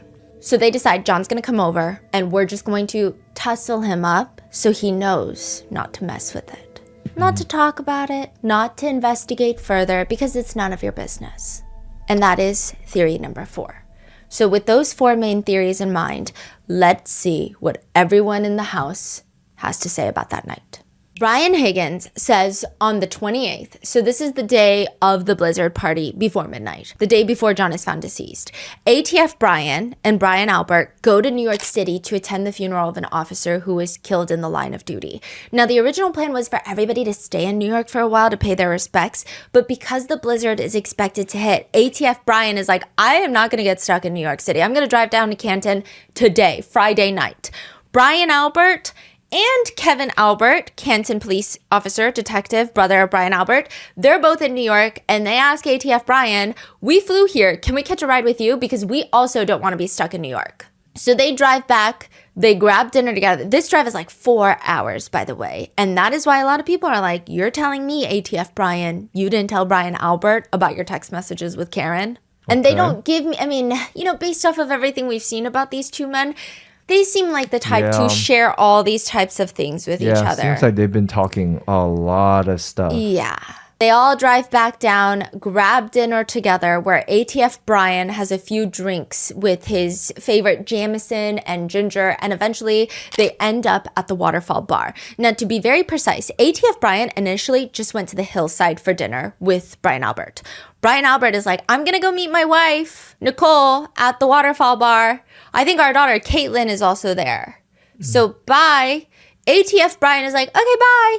And then last minute, he decides, you know what? I'm going to go to the Waterfall Bar for no apparent specific reason. He walks in, and then Karen and John O'Keefe walk in. And obviously, it's going to be presumably awkward. John doesn't know that they've been texting. He has a little inkling that something is weird, but Karen and ATF Brian Karen likely doesn't want anything to go further. ATF Brian says when the couple walk into the waterfall, he has a brief conversation with John and he doesn't recall what they spoke about, and he doesn't have any sort of conversation with Karen, but he does discreetly text her, which he says was a flirtatious text. Karen, again, does not respond. And everybody starts packing it up, starts leaving the bar to go to 34 Fairview. Suddenly, ATF Brian drops texting Karen. He's like, I'm no longer texting Karen. I'm going to text John O'Keefe instead. And he says, where are you? Are you coming here? Question mark, question mark, question mark. It just feels Like, for whatever reason, he wants John O'Keefe there. Some people say he wants John O'Keefe there because Karen by default will come. Some people say he wants John O'Keefe there because this is like the last straw for him. Karen finally ghosted him again to his face, and now he's going to confront John about it. And he's going to be like, you know what's been happening? I see. Okay. It's been interpreted both ways. ATF Brian gets no response from John O'Keefe from that message. And he testifies that John and Karen were absolutely not inside the house at any point. He says, after I left the waterfall, I never saw the defendant or John O'Keefe ever again. During cross-examination, the defense attorney, Alan Jackson, he starts asking ATF Brian about that kiss. And he's like, it wasn't some passionate, long kiss, right? It's safe to say that that was not some hot, passionate, long kiss, but you think it was more than just a friendly peck, correct? I wouldn't describe it as a peck. I'd describe it as more than friends. It was a kiss. Well, you did describe it as a peck, didn't you? When? When you texted Karen and she said it was just a peck and you texted back, I agree, it was weak. He said it was a figure of speech. Or the truth, right? Figure of speech. The defense is trying to argue Karen really is just not that into you, ATF Brian. I mean, it's pretty clear from the messages that she's emotionally upset over the rough parts of her relationship with John. She's likely using ATF Brian to make John jealous. If anything, that gives ATF Brian a bigger motive to want John gone than it does Karen. Attorney Jackson asks him, you were very interested in her romantically at that point, correct? I was attracted to her. I don't know that I would say very interested in her. You're showing romantic interest in her? I wouldn't say it was romantic. I was trying to vet it out. My question is, you seem to have a problem admitting that you had a romantic interest in my client. Is there a reason for that? I was attracted to her. Right. Physically attracted. I thought she was an attractive woman. Romantically attracted? I'm not going to go there. No, I don't agree with that. Of course you're not going to go there because that would put you in a very awkward position, wouldn't it? Not at all. But Alan Jackson is like, you were telling her that you want the real deal. The real deal, that you would be able to get to date her and get involved romantically, correct? No. What did you mean by I want the real deal? Like a relationship. It's a real relationship. Like a romantic relationship, Mr. Higgins? It's possible. They also point out that at no point, even when talking about John potentially cheating on her, did Karen show any sort of anger, resentment, or hatred towards John O'Keefe, which ATF Brian agrees. But maybe ATF Brian starts feeling some type of way because at the waterfall, he just keeps getting ignored. And so she basically ignored you the whole evening. No, that's not how I interpreted it. So how did he interpreted it? So she paid you attention and came over and said hello, shook your hand, gave you a hug. Well, just because somebody doesn't come over doesn't mean they ignored you. It's like you didn't even exist. I think that's dramatic. No, I don't look at it that way. Did she ignore you or not? No, she did not ignore me. She was working the room, talking to people, saying hello, catching up. And the one person she didn't come over to talk to and say hello to and catch up with is you. I don't know that I was the only person, but I was one of the people that she didn't say hello to, yes. Treated you like a stranger. I didn't feel that way, no. Did that upset you that she ignored you or didn't pay attention to you? I did not feel ignored and it didn't upset me at all. But it bothered you enough to send her a text message, didn't it? No, it was a flirty text. It was just, that was it. Oh, okay, so with 6 M's. And she ignored the text, correct? Well, I don't know what her mindset was, if she was purposely ignoring the text or she didn't see it. I don't know. I didn't read into it. Just, well, like a well in the ground. I think you know what I mean. Yeah, I think you do too, sir. You meant, well, when are you going to pay attention to me? No, that's not correct. Well, why are you ignoring me? It's not correct. Well, am I chopped liver? Objection. All right, that's sustained, Mr. Jackson. I feel like a teenage boy could figure this one out. And I feel like the rejection is very clear. Yeah, like, what are you saying? Like, Yeah. we all know you're ignored and you're kind of butthurt about it. This one, a few of these people on this wall, I feel like their egos and their true colors, like this man, Alan Jackson, does know how to poke them. Very specifically. I see. Like he gets people angry on the stand. That is how a lot of reporters have talked about him even before this case. They say he's very adversarial. At 2:20 a.m., after you left the waterfall, you made your way over to 34 Fairview. You were more interested in getting John to come to 34 Fairview than Karen. No, that's not how I would describe it. The defense insinuates that ATF Brian had told Brian Albert about everything that's been happening with Karen, and he's going to confront John that night. And ATF Brian is like, to be honest with you, I mean, on a personal level, I kind of keep things to myself. I was a little embarrassed. I wasn't really proud of them. Kind of maybe didn't show me in a good light with respects that I was John's friend. So he's saying, I never told Brian Albert a single thing. He says that the text messages with Karen, I mean, I'm not proud of these text messages. It is what it is. I take responsibility for them. But John was a friend at the same time, and I clearly wasn't, if they were at the end of their relationship, they were at the end of their relationship. ATF Brian says he stops by inside the house, never sees John. But there's this very strange moment in court. Attorney Jackson brings up the fact that at a previous proceeding, insinuating to be a federal proceeding, these people are much more honest with federal interviews. The FBI comes knocking on their door, suddenly a little more honest. Suddenly they can remember a little bit more. But anything to do with the Commonwealth grand jury hearing, the first trial, the second trial, interviews, they just talk out of their butts in ways that I'm like, logically it doesn't even make sense. But with the feds, I think they know. So the feds, you have only Alan Jackson has that information, and he will bring it up during this trial.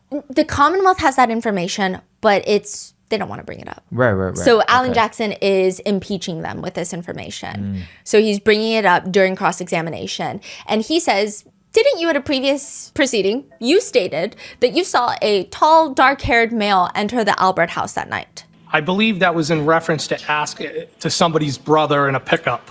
I don't know if that was during... All I'm asking you, Mr. Higgins, is did you say that?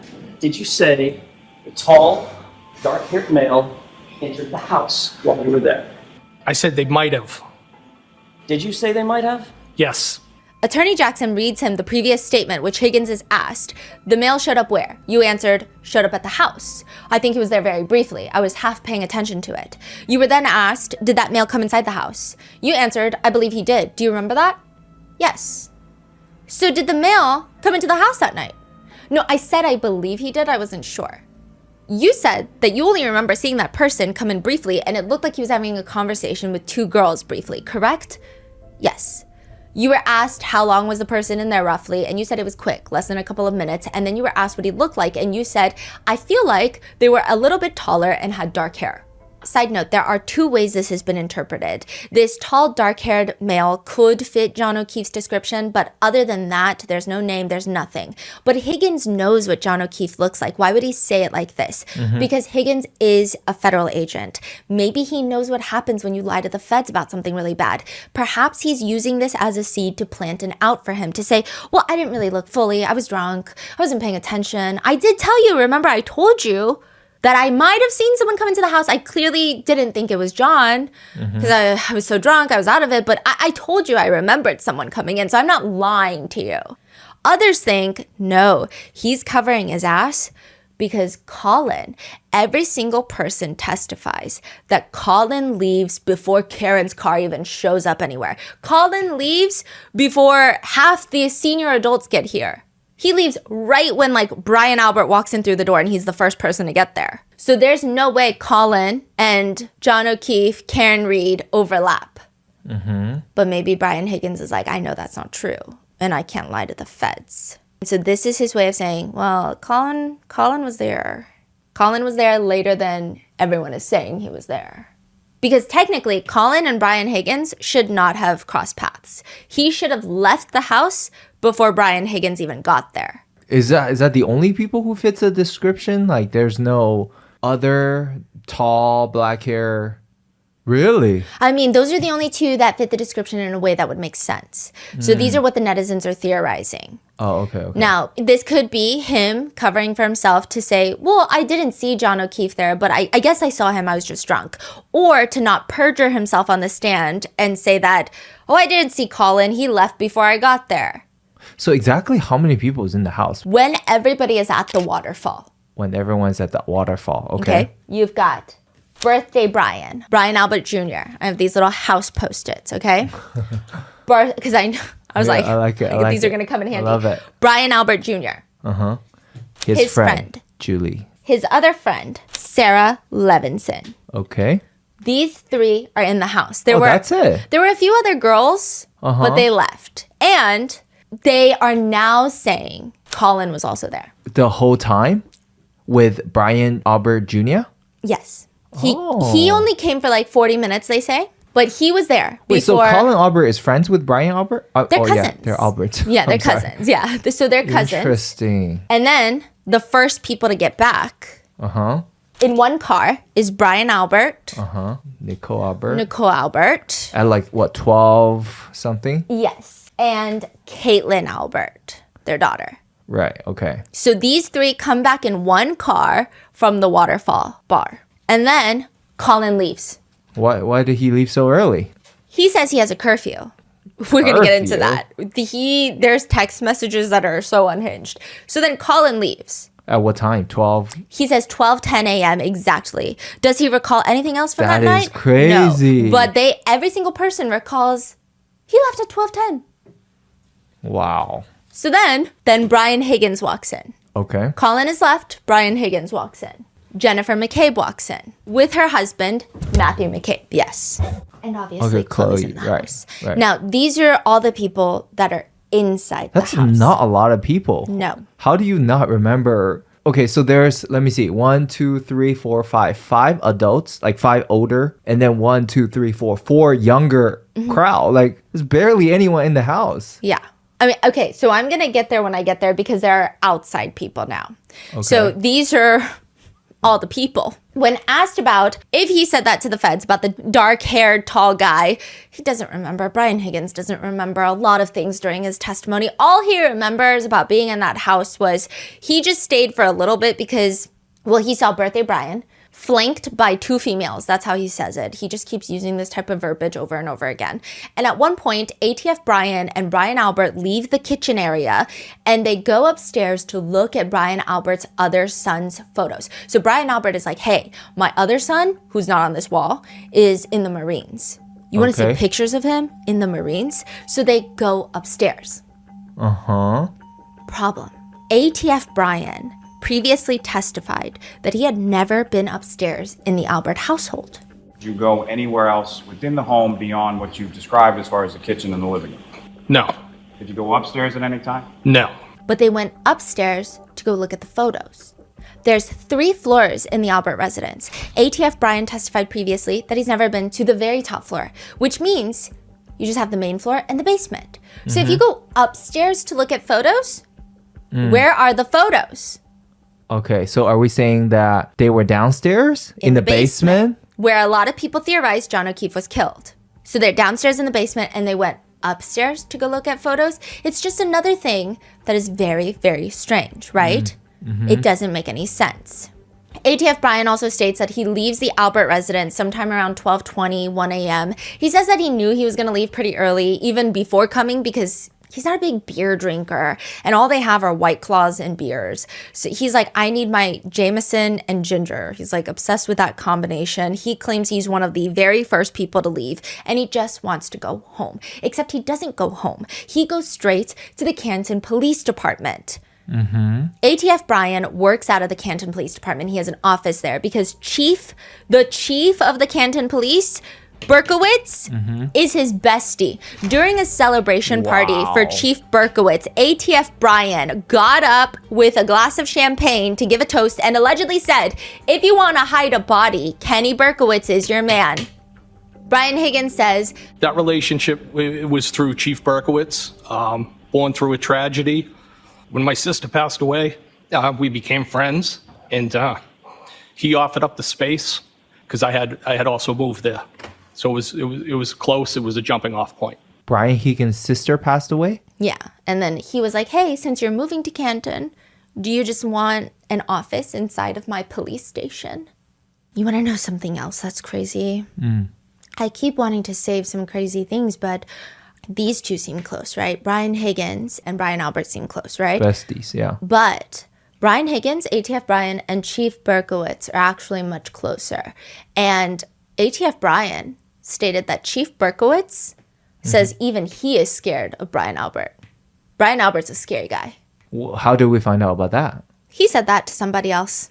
Why does he go to the Canton Police Department right after 34 Fairview? He's At like, 1 a.m.. yeah, it doesn't make sense. He claims it's because he has a ton of cars parked in the parking lot. He's got work cars. He's got a police cruiser. He's got an undercover cop car. He's got his own personal cars in the parking lot. And if the snow plowers are coming through, they've got to move all their cars to the center of the parking garage because it just makes things easier. It's a courtesy thing. Nevertheless, he goes in, he passes the dispatch room where Sergeant Good is working dispatch. And he will be the one that picks up Carrie Roberts' initial 911 call where she's like, hey, have you seen my friend at a hospital or anything? He says no. Then he picks up another 911 call from Jen who says, there's a guy in the snow. There's a man in the snow. And then he later showed up too Yes. at the scene. Yes. It was all him. Yes. These three will show up at the scene. These three are so suspicious because these three didn't even see where John's body was laying in the snow, but they're out here giving all their information to the accident reconstructionist when it's like, how can you give information if you didn't even know where he was in the snow? Right. These three are weird. ATF Brian says he just waves at Sergeant Good. That's it. He says hi to him, goes to his office upstairs, grabs his car keys, comes back down, moves the vehicles. There has been footage of him released of moving his cars around. And this man isn't just moving his cars around. He's just like full treasure hunting, opening the trunk, grabbing things. There's a lot going on for someone who just wants to go home and fall asleep ASAP. And at one point, you can see him walking in the snow with his brightly lit phone up to his ear. It looks like he's on a phone call, but we don't know that for sure. He could be doing a voice memo. He could be listening to a voice memo. It just appears to be a phone call. But the problem is you cannot even ask him about it because this footage of him in the Canton Police Department was released during the second trial where ATF Brian is not called to testify. The government does not call him to testify. And the defense, I don't think they want to risk it. Oh, it was like somebody else released it during the second trial, but they can't ask Brian for any more information about it. It's admitted into evidence, but they can't say, hey, Brian, who are you on the phone with? ATF Brian says, It was a long day. We had traveled, the traffic, it just seemed like it dragged on forever. But I think I did what I typically do after being out, having a couple of drinks. I had something else to eat, and I believe I might have had another couple of drinks and either laid on the couch or laid on my bed. Typically, I would fall asleep if I was on the couch and wake up and go into the bedroom. I don't know what location I was in at that point. regardless, he says he falls asleep and he doesn't wake up until his phone starts blowing up at 6:30 in the morning. Most of the calls are coming from two people. Chief Berkowitz and Brian Albert. Why the fuck they're calling him for? Exactly. ATF Brian chooses not to call Chief Berkowitz back, but he calls Brian Albert back.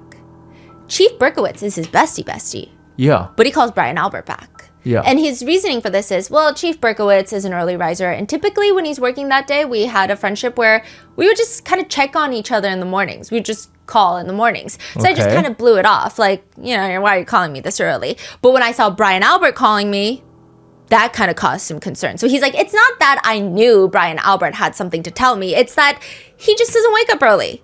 We don't talk like that. Whereas I talk to Chief Berkowitz every single morning. So this is a casual phone call I was getting. This was alarming to me. That's why I picked his phone call over his. So, you know, he was out with me all day. We both had the same long day. I was concerned at that point. So he picks up the call. He talks to Brian Albert, and that's when he finds out that John O'Keefe was found laying on the lawn outside. ATF Brian says that in that moment he was very confused. The math didn't make sense. John and the defendant never showed up. People were in shock. He says it didn't make sense. So he gets dressed, rushes over to 34 Fairview, where a few of the Mick Albert family members have gathered. ATF Brian says the energy was just distraught. He ends up staying for about an hour, and he doesn't really recall with 100% certainty what else he did, but he's off that day. He's off January 29th, 2022. He just found out that someone that he is friends with passed away. Yeah. What would you do on your off day? Would you go grieve? Would you go mourn? Would you spend time with your family because you're like, I'm sad? He goes on his off day To the office? to Canton Police Station. You weren't scheduled to work that Saturday, correct? No. Matter of fact, you weren't on duty at all. No, I wasn't. He doesn't recall how long he was there or what time he was there from, but he wasn't on duty that day. He's not working that day. He doesn't go home to grieve. He doesn't sleep. He doesn't run errands. He goes directly from 34 Fairview to Canton Police Department. ATF Brian says he just stopped by, but the defense argues that his key card shows access all the way from 9 a.m. to 5 p.m. Brian is like, well, that I could have left and come back. I could have left and periodically kept coming back all day. You could have. And then they're like, okay, but you were still there for a long time.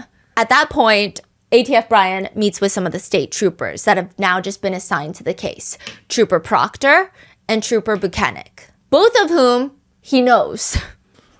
ATF Brian testifies, so I was familiar with Trooper Buchanek. Evidently, I was reminded by Trooper Proctor that I had met with him before. I think I had helped him on a gun recovery that he made, but I didn't remember him.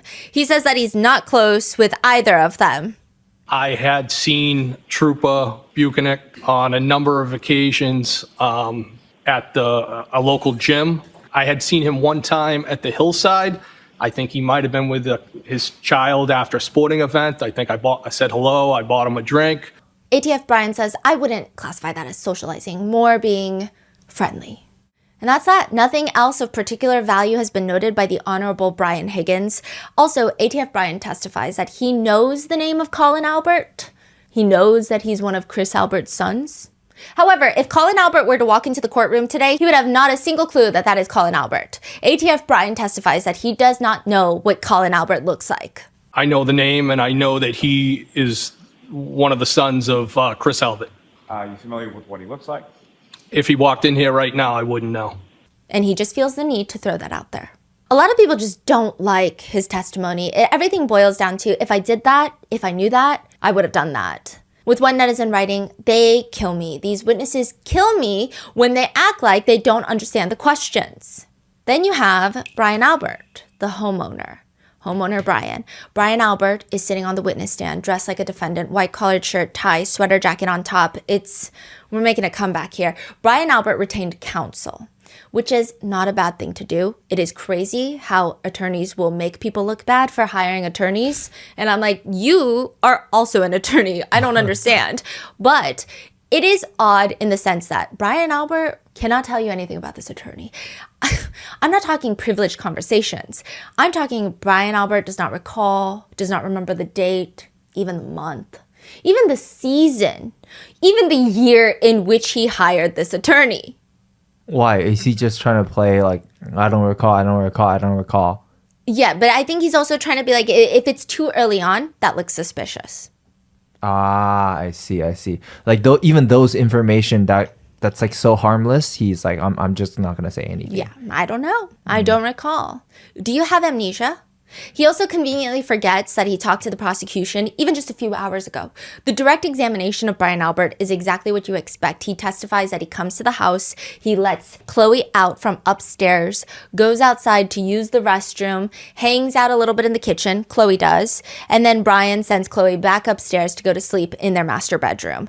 And then he hangs out with everyone, everybody leaves, he goes upstairs, knocks out, falls asleep, and does not wake up until his sister-in-law, Jen McKay, bursts into the room. The cross-examination of Brian Albert just starts spicy. It sets the tone for the entire cross.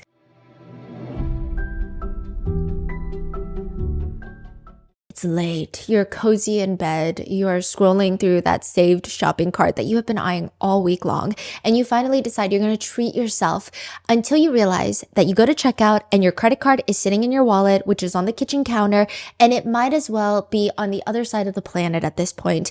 We have all been there. Your shopping cart is about to become another shopping casualty. Your finger hovers over that X button, ready to abandon everything. But then there it is, that beautiful purple Shopify button sitting right there at checkout, holding all of your payment details, shipping addresses, preferences in one simple click. That's Shopify hard at work. But Shopify isn't just about buying effortless. They're also revolutionizing how people start their own businesses. You guys know that we have been huge advocates for Shopify. They made our dream of opening up Grandpa Mingo's art studio a reality. I know so many of you guys are creatives as well, and I'd love to show my support support for your small business. Whether you are a complete beginner or have been dreaming about entrepreneurship for years, or honestly just putting out things that you love, their platform, Shopify, removes every barrier between you and your first sale. Get help with everyday tasks like enhancing product images, writing product descriptions, or generating discount codes with Shopify's AI tools created for commerce. From seamless purchasing to effortless selling, Shopify makes commerce work for everyone. If you want to see less carts being abandoned, it's time for you to head over to Shopify. Sign up for your $1 per month trial and start selling today at shopify.com/rotten. Go to shopify.com/rotten. Shopify.com/rotten.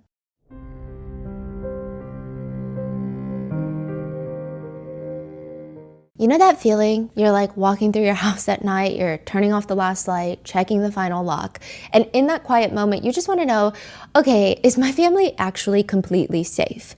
That's what SimpliSafe Security gives you, real peace of mind. Most security systems, they only take action after someone breaks in, but SimpliSafe's new Active Guard outdoor protection helps stop break-ins before they happen. SimpliSafe's AI-powered cameras and live monitoring agents work together to protect you from break-ins and hazards, detecting any suspicious activity around your property.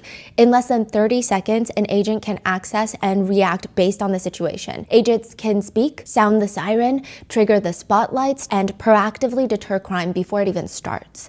We love SimpliSafe because it helps us feel confident that our home is protected, which in our minds equals our dogs are protected. A lot of the times my nieces are over. Visit simplysafe.com/rotten to claim 50% off a new system with a professional monitoring plan and get your first month free. That's simplysafe.com/rotten. There's no safe like SimpliSafe.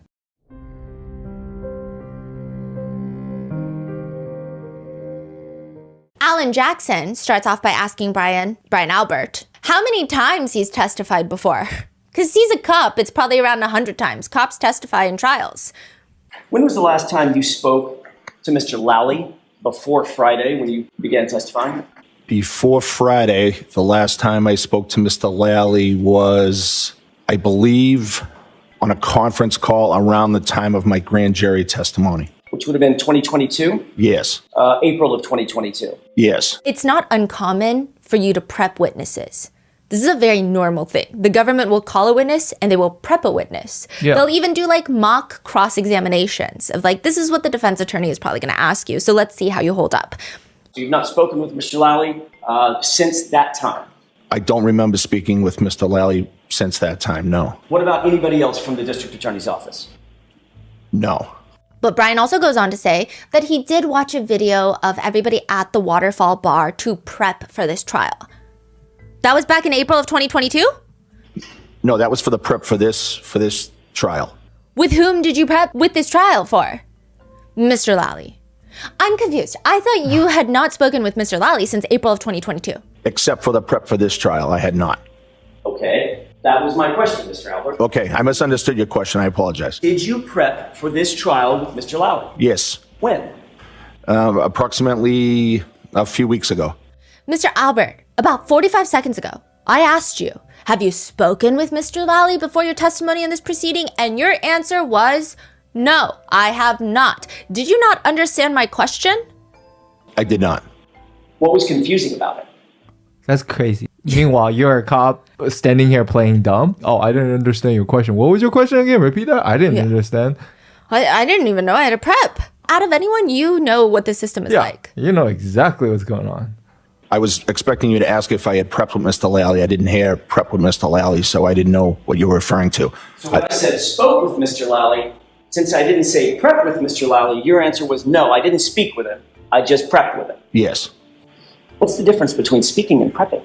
No, there is no difference. I just misunderstood your question, that's all. A lot of netizens feel like this already broke credibility for Brian Albert because he's being so evasive and fishy with his words. A lot of netizens believe, what is happening? Like, what is the literal point in lying about this when this is so common? But one comment reads, what if it was a very silent prep? Like they never spoke. Obviously being sarcastic. And everyone in this family and circle of friends is just evasive for no reason. Later, the defense starts asking Brian Albert about how close he was with Karen, how well he knows her. He says he's never met her. Well, maybe he met her once in a bar. Then he makes it appear like they don't even really know each other aside from their first names. Except just a week before John O'Keefe's death, there's a photo of Chris Albert, Brian Albert, John O'Keefe, and a guy named Tim Daly in a bar together. And the person that took that photo is Karen Reed. Attorney Jackson is asking Brian Albert, Karen Reed took the photo. You're literally staring at her, correct? I don't know who took the photo. Who do you think took the photo, sir? I have no idea who took the photo. Could it have been Karen Reed? Objection sustained. Netizens are having split reactions to this part of the testimony. Some believe defense is grasping at straws. Others are joking. Is the defense also going to point out that Brian's hand seems to be clenched into a fist in that picture? Others think it's frustrating how much amnesia this entire town has. And suddenly they think it casts a lot of reasonable doubt in the case. People say they just don't like Brian's energy. They say it's kind of a pure talent that he has to be able to give such infuriatingly vague answers to every single question. Some people are commenting, what's up with amnesia in this town? Is there something in the water?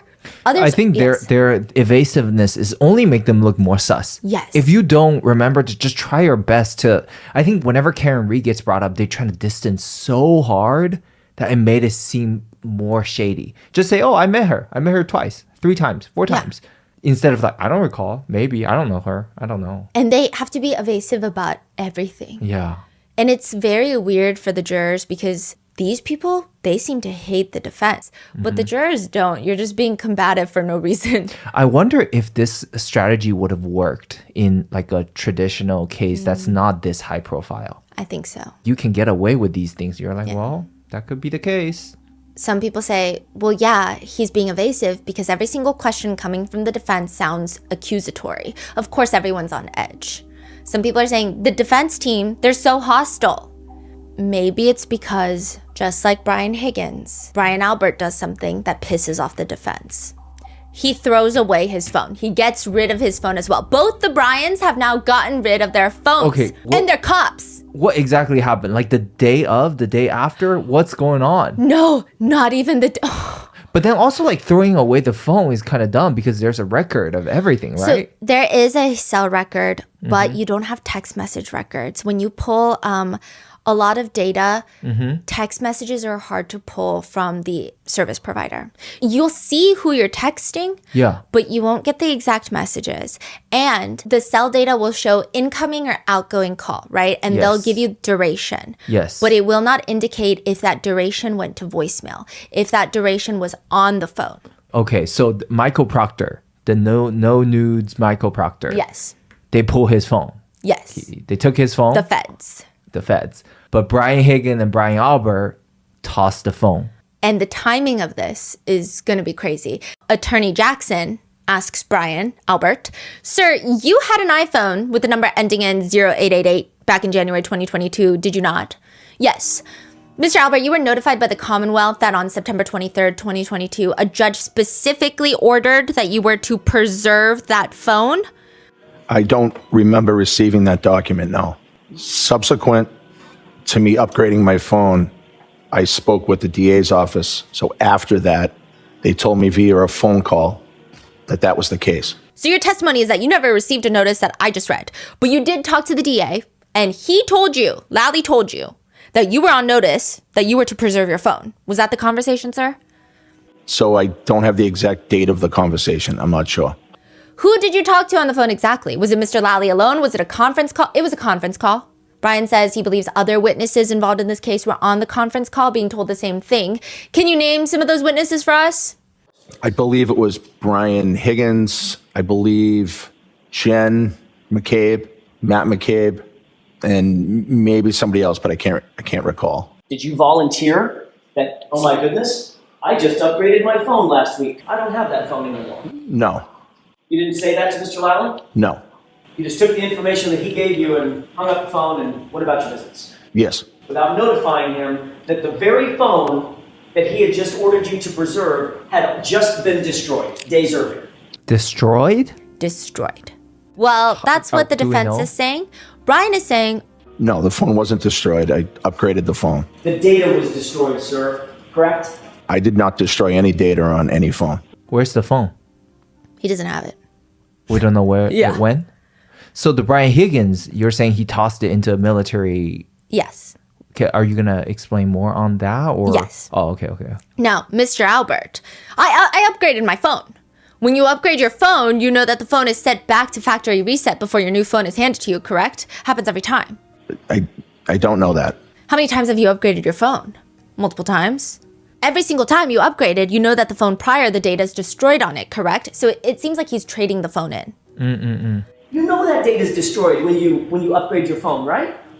I think some things are come over across contacts, things like that. So I don't know that for sure. That's a backup.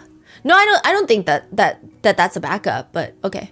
Irrespective, you didn't tell Mr. Lally that you had gotten rid of the phone. I was not asked that, so I didn't tell him that. I see. You felt like if you weren't asked that, you didn't need to volunteer it, even though the conference call was specifically about preserving your phone pursuant to a judge's order. Correct? What was the question? You didn't offer to Mr. Lally that you had gotten rid of the very phone that he was telling you had to be preserved due to the judge's order. I did not. When did you upgrade your phone? I upgraded my phone in September, third week of September, maybe around the 22nd. I can't be sure of the exact date. Wait, but when you upgrade, if they transfer the phone, Yes. the text message gets transferred too. Yes, but he did not do that. Oh, he just restarted a new phone. That is freaking weird. So according to you, you got... Wait, that is so weird. That's beyond weird. Hello? Am I the only one? That's crazy. No, it's weird. That is so crazy. It's crazy. Okay. So, according to you, you got rid of the phone that was the subject of a court order preservation the day before it was ordered preserved. So the court order came out 23rd. He got rid of his phone September 22nd. Yeah, the timing. The timing. Did someone warn him? Did he get a heads up? Wow. Rephrase the question, please. Rephrase the question, please? He's saying that. Usually the judge says that, okay? The day before this all happened, you upgraded your phone and got rid of it in total, correct? I upgraded my phone around the 22nd, yes. You are aware that the very data that you were ordered to preserve would have been destroyed according to you the day before the court order, correct? Rephrase your question or ask me a question. Are you claiming that you got rid of your phone on the 22nd? I upgraded my phone around that. I'm not sure if that's the exact date, but yes. So it could have been after the 22nd. I don't think it was after the 22nd. Could have been the 24th? No. Could have been the 25th? No. So you're absolutely sure that you could not have upgraded your phone and gotten rid of it anytime after the 23rd when this judge ordered that it be preserved? No. Because you know that if you got rid of that phone after you had been notified that you were ordered by a court to preserve it, you'd be committing a felony. Objection, Your Honor. Sustained. Objection sustained. Yeah, I'm getting riled up because of these. Auntie Bev is going to come in episode 4. There's a lot of words people are saying about Auntie Bev. So now you claim that you got rid of your phone September 22nd, 2022, hours before you were ordered to preserve it. That's your testimony? Yes. Is that just a coincidence? September 4th was my birthday. The phone was broken and failing. I had planned on getting a new phone, and that just happened to be the day that I got it. Happy birthday. Was that a coincidence? That's what you're saying today to these jurors? Just a coincidence? Yes. Did you and Brian Higgins agree with each other to both get rid of your phones? No. Jackson brings up the fact that in previous testimony, Brian says he recalls having conversation about the phones with ATF Brian, but he doesn't really recall much more. Now, he's being asked that. Like, didn't you have conversations with ATF Brian about getting rid of your phones? And he says, I don't recall what time. Mr. Albert, I don't care when it was. I'm asking you, have you ever had a conversation with Brian Higgins about your phones, respectively? We may have. I can't remember that conversation specifically. Who did he tell that to? FBI? Yeah. Okay. So Brian Albert gets rid of his phone. No clue where it is. Brian Higgins gets rid of his phone, literally drives it to a military base to dump it.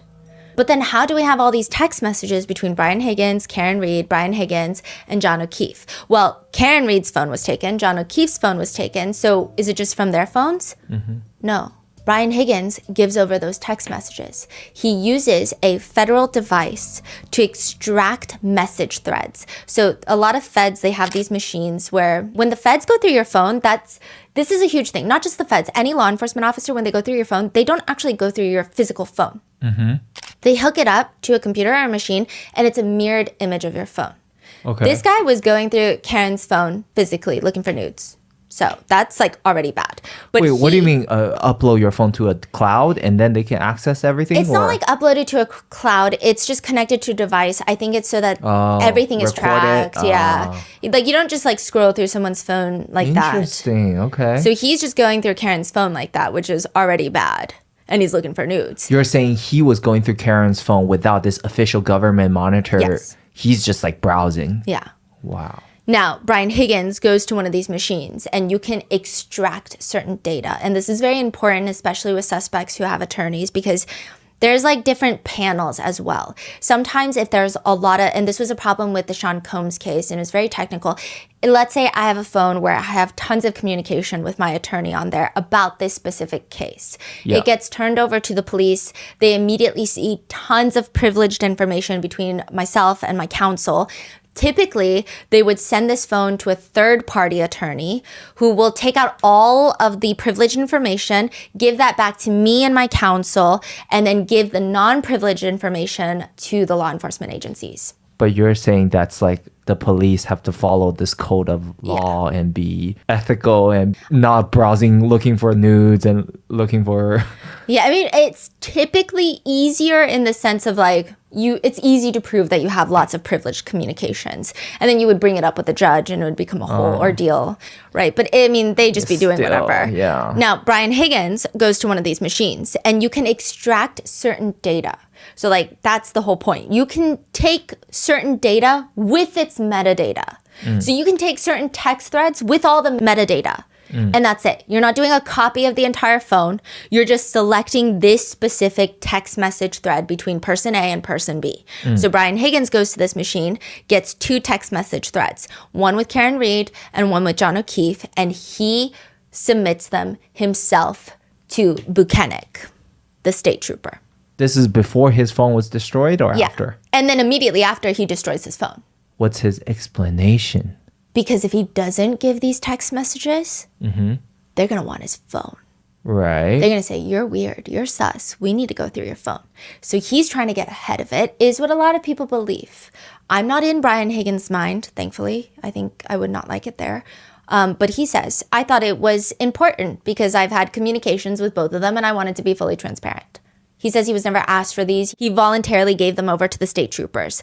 But here's what's interesting. Trooper Buchanan is on the stand and his whole testimony is in the next one. He says, I explained to Mr. Higgins that we have in our custody and will eventually get to both the defendant's phone and Mr. O'Keefe's phone. So to protect Brian Higgins' integrity as a law enforcement official, I told him that the information he was providing to us better be true and accurate, or else he would suffer the consequences, aka giving him a chance to rectify anything he didn't turn over.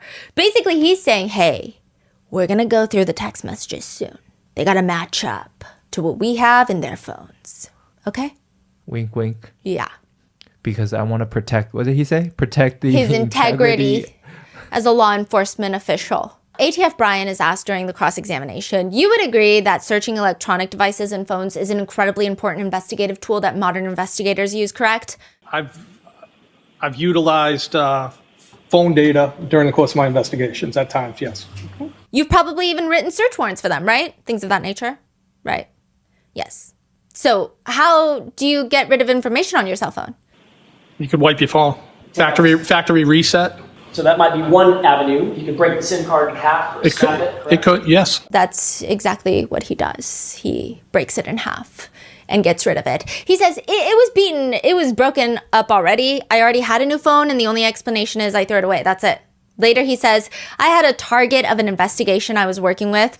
He's like, this is the reason I changed my phone, okay? I was doing this undercover investigation. The target of that investigation said he knew my personal cell phone number. And I was like, how did you know? He said he obtained it through open source internet. So I went online and lo and behold, my phone number is out there. So I had to get a new phone number. And he's like, quit lying with me. Quit playing with me, because you waited 3 months afterwards to change your phone number from the time that that target of your investigation told you that your phone number is open source. So where's your phone? I do not have that phone anymore. You've destroyed that phone, haven't you? No, I threw the phone away. Well, that's destroying the phone, isn't it? I had every right to do that. I didn't ask you about your rights. I asked you what you did. Objection. Sustained. You destroyed the phone by removing the SIM card, correct? Did you do that? Did you pull the SIM card out? To the best of my recollection, if I did take the SIM card out, I would have thrown it away. If I was going to take it out, I would break it or cut it. But I did not wipe the phone. I did not take anything else off of it, but I was just going to throw the phone away. That's what I would have done. You were aware that there was a court order that was to not alter, delete, or destroy in any way manipulate your phone or any electronic data associated with it, correct? September 30th, 2022 for you? And you were served a notice on September 30th, 2022? That's correct. Isn't it true that in another hearing, you explained that on September 29th, the day before you claim you got that notice, you changed phone carriers? Also, Both of them the day before? One upgraded the phone, the other one changed his whole carrier.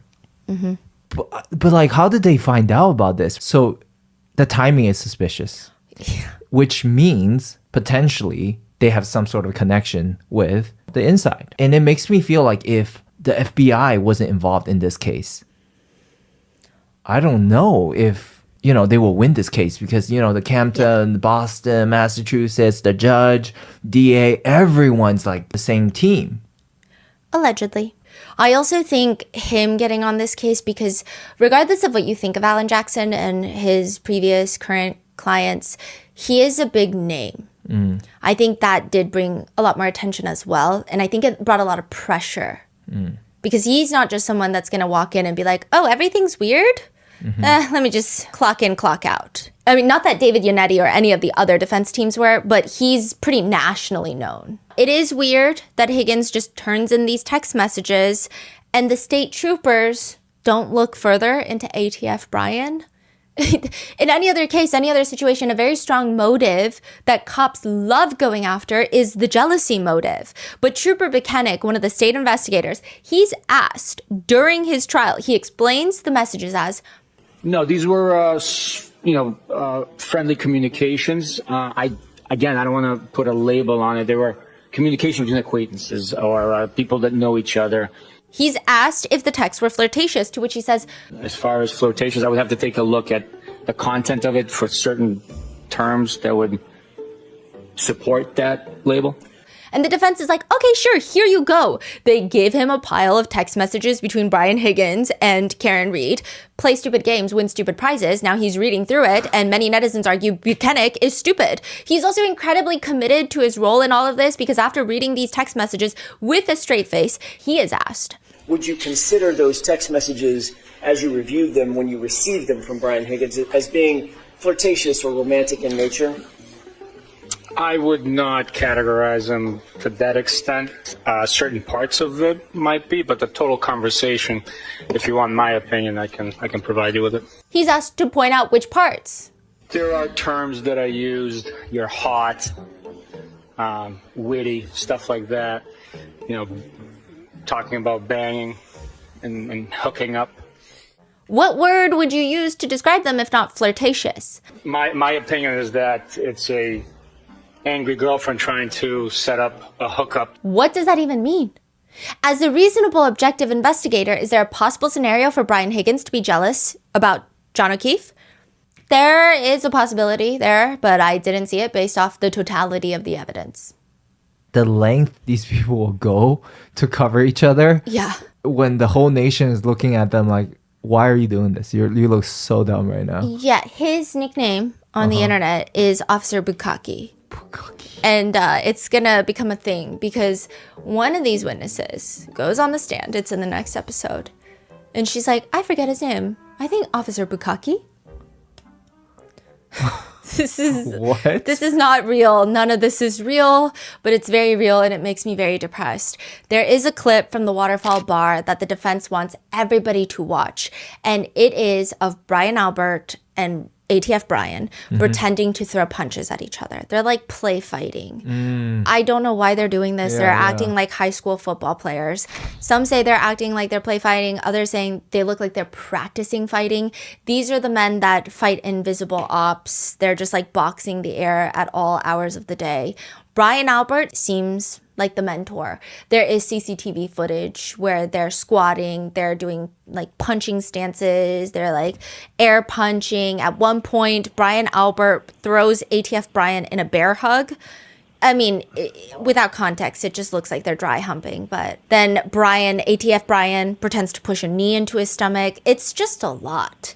Brian Albert testifies, we were just fooling around. We were just pushing each other around, fooling around. Oh, so like play fighting? I don't think I would call it play fighting. No, I was just Practicing fighting techniques? I wouldn't call it that. No. If it's not fighting techniques, how would you describe it? Just joking, being silly, just fooling around. Nicole, Brian's husband, also saw this. And she says, I saw them fooling around with each other. I want to know what kind of setup you're going to be like, okay, let's fool around real quick. Let me show you how to take a jab. What's the setup? The defense says the setup is, hey, John O'Keefe's coming. What are you going to do to him? Right. Yeah. That's what I'm saying. Because anything else doesn't make sense, Yeah, right? tell me, Brian, like what made you guys decide to do this fooling around? If not that, then what, right? Yeah. Miss Albert, when your husband drinks, does he often get into sort of these practice sparring, practice fighting stances? Is that common for him? No, I don't think so. So this type of behavior was unusual for him. No, I think they were just fooling around. I don't think there was anything much to it. She's just like, damn it, I should have said that's very common. He does it every day. To me as well, to everybody. Yeah. My question was, is it unusual for you to see him sort of practice fighting? I wouldn't call that practice fighting. I think they were just fooling around. And yeah, maybe I've seen him do that other times, but it was fooling around. They weren't practicing. The defense tries to point out, one, sure, Brian Albert is older now, but he is a highly trained fighter. That's how they phrase it. Nicole Albert highly disagrees. But aside from being a Boston police officer, he's trained in the Marine Corps previously, and he's a trained boxer. But Brian Albert says that this is just joking around. It's just him fooling around. But Brian Albert also states, when he's asked about Brian Higgins, he's like, hey, is ATF Brian your friend? He's like, define friends. He's like, define friends. We just kind of know each other from work. I don't know if I would call it friends. The defense is like, you've known this man for 15 years. You just took a 4-hour-long road trip with him. He came over to your house. You're fooling around in a bar and you would not categorize yourself as friends? To which he finally is like, we are friends. We are friends. Yeah, we're friends. Yo, this is crazy. They interview people every day. Now tables flipped. All of a sudden. So bad. So bad. I saw one netizen put it way better than I can explain it. It's extra insulting because they're evil and they're dumb and they're getting away with it. So it's like just spitting in the public's face over and over again. Just because, what, you're law enforcement? He says, yeah, we're good friends. We were just fooling around. You just said you weren't friends. Define friends, right? Meanwhile, ATF Brian does not get the memo because he describes Brian Albert as, He's a good friend. He's a coworker. I had been working closely with his unit. I'd say he was a good friend. netizens comment it's like pulling teeth to get regular answers from these people. Nevertheless, the defense states whether or not they were play fighting has importance. And they're like, Brian, you're a fighter, aren't you? He's like, nah. A side note, there are rumors online that Brian Albert had gotten into a fight with another cop at a Christmas party before.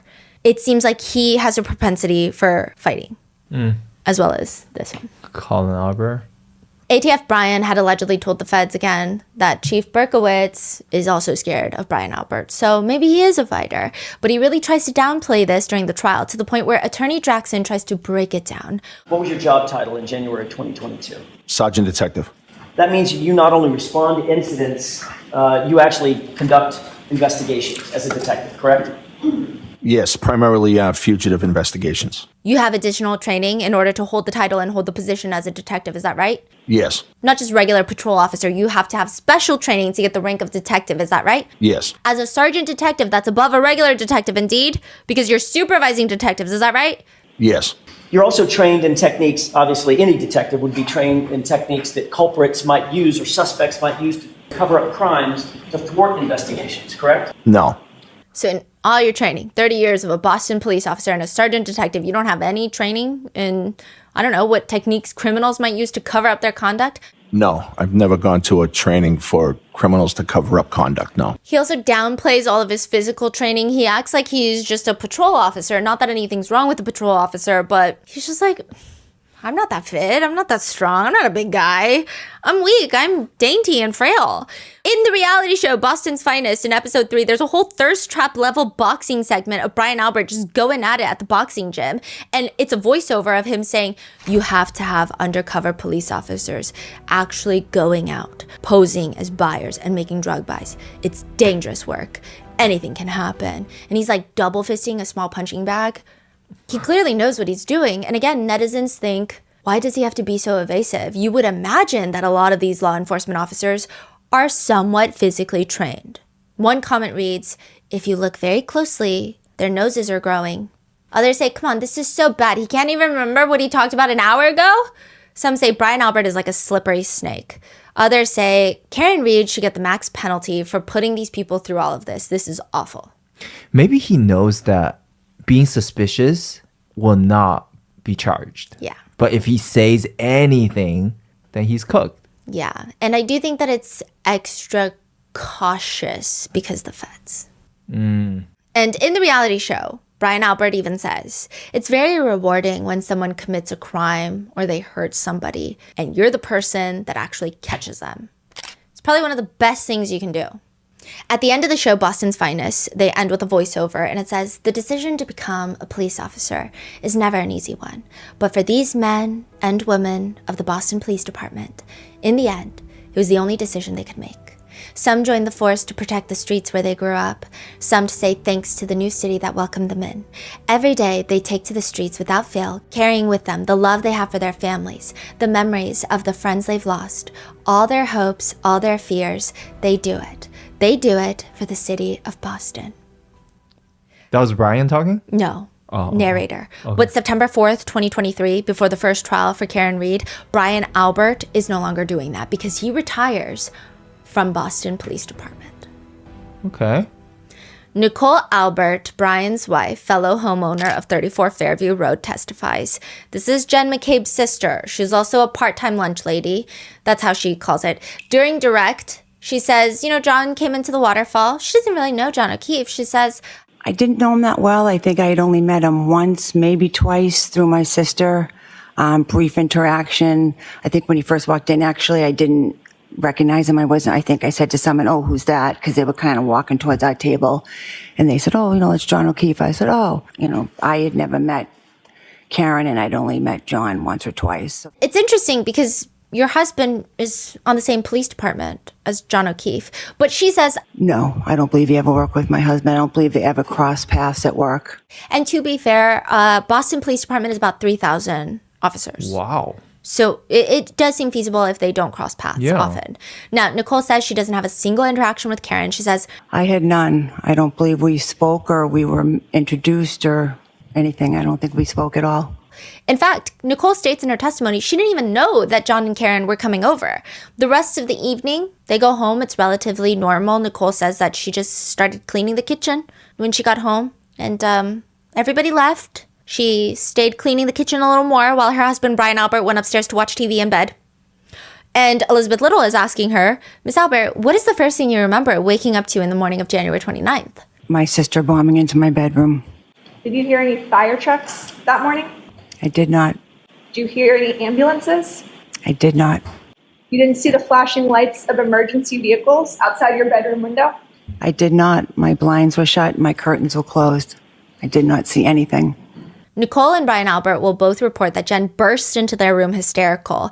And it's kind of interesting because if you watch the dash cam footage, if you listen to the 911 call or the testimonies of anyone at the scene that morning, nobody describes Jen as being hysterical except these two. Yeah, she was so calm. She was like, I know. Yes. Even the 911 call, she was calm. The only person that was not calm was Karen Read. Yes. Yes, I need someone to come to 34 Fairview Road in Canton, Mass. I think he's dead. We need, you got to get here ASAP, okay? I'm going to transcend line. I'm going to transfer to Canton. Okay. I know, honey. I know. Okay, thank you. So they're like, she was hysterical, bursting in through the door. Now, that's weird because they both testify that Chloe slept in the room with them that night. Uh-huh. If I were Jen, I know my sister has a dog. Right. A 70-pound German Shepherd that doesn't like strangers, maybe perhaps is startled easily. I'm not bursting into your room. Also, if my brother-in-law is a cop, I'm not bursting into your room Right. to wake you up from a sleep. And by this point that Jen is bursting into their room, John O'Keefe has already been taken into the ambulance. So it doesn't make sense. The only time that would make sense that for her to be bursting into their room is nobody's there. They need to save John. He's a first responder. Yeah. It's weird. Caitlin Albert, the eldest Albert daughter. Caitlin works for the Massachusetts Attorney General's office in the Medicaid fraud division. She is the eldest child of the main Alberts. And she testifies that morning on the 28th, she meets up with her mom, Nicole Albert, and her aunt, Julie Albert. And they go to the waterfall together. So Julie, Nicole, and Caitlin. And Caitlin shows up with her fiance, Tristan. Ah, I see. Who does not want to be there. Okay. There's a blizzard coming in. He had gotten offered to do some snow plowing. So we were waiting for the snow. I just had to be on call for 3 to 4 in the morning, just have my phone on standby and be ready to go. Just how it always is. Like his job, his side gig? It's like a side gig. Okay. So that's why he ends up leaving the bar early. He's like, bye, Caitlin. Love you. I'm leaving. He Right. leaves the bar. And Caitlin says she remembers at the waterfall, she asked her mom, who's John O'Keefe? Caitlin says that she does not know who John O'Keefe is, but a man walks into the bar with who now she knows is Karen Reed, and he seemed very friendly with their group of family and friends. Her mom tells her, oh, that's John. Which, I mean, Nicole just said that someone told her that's John, so I don't know if they're playing telephone or what, but her mom tells her it's John, and Caitlin instantly knows it's him because everybody in Canton knows about his niece and nephew being raised by him after his sister passed. But she doesn't really talk to John or Karen at all. Nothing eventful happens at the bar. Caitlin goes home with her parents, and the same things are repeated about the birthday party. Everyone's in the kitchen. Everyone can see everyone, just hanging out, good times. Everybody leaves one by one. Caitlin doesn't hear anything strange. She doesn't see anything strange. Everyone leaves, and eventually Caitlin is the last to go. So by the end of the night, inside the house are just Brian Albert, Nicole Albert, Brian Albert Jr., and Chloe the dog. And John O'Keefe outside. But Caitlin leaves. What and time? Around 2.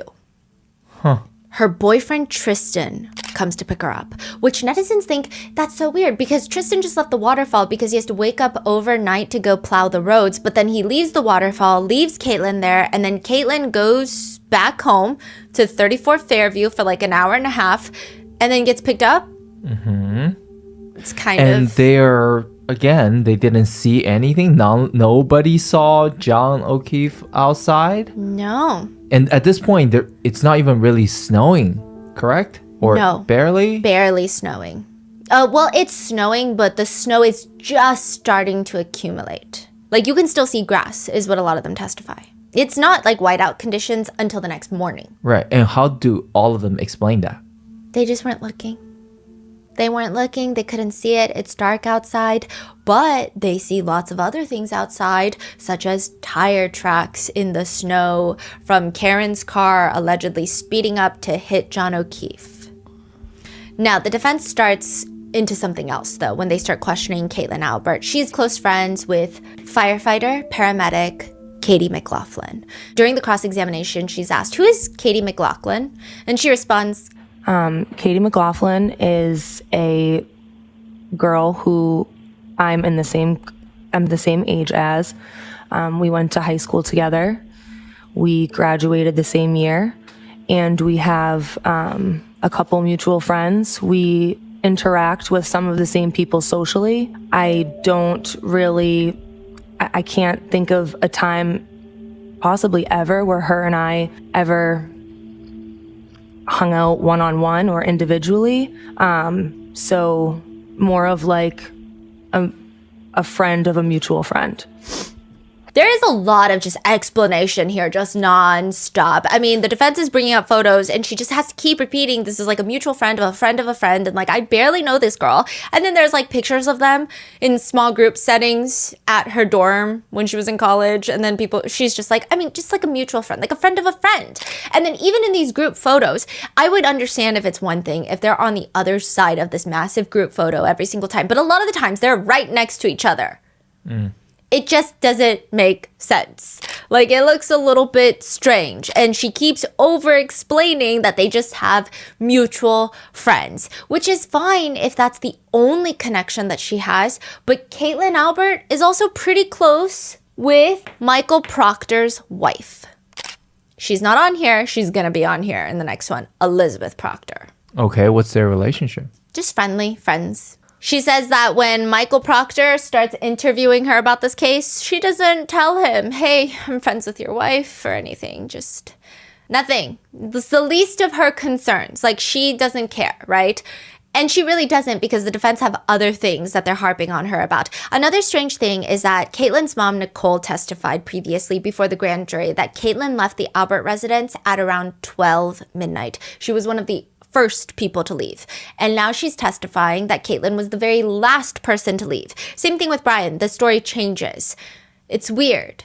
To which the defense asks Brian Albert, were you trying to cover for Caitlin so your daughter would not be wrapped up in this investigation? Because if she left early, it's likely there would be some time overlap to when Karen's vehicle is outside. Or something. I don't follow. If she left around 12, she would have seen more outside. She would have to go outside. Karen's car is outside. There's another car that's outside. It might be just a little bit trickier. They're saying that it's easier story-wise for her to leave later. Yes. So she stays in the house. She never looks outside the window. She doesn't see Karen's car pull up. She sees nothing. She hears nothing. And then by the time she leaves, she doesn't look at the front lawn and she just leaves.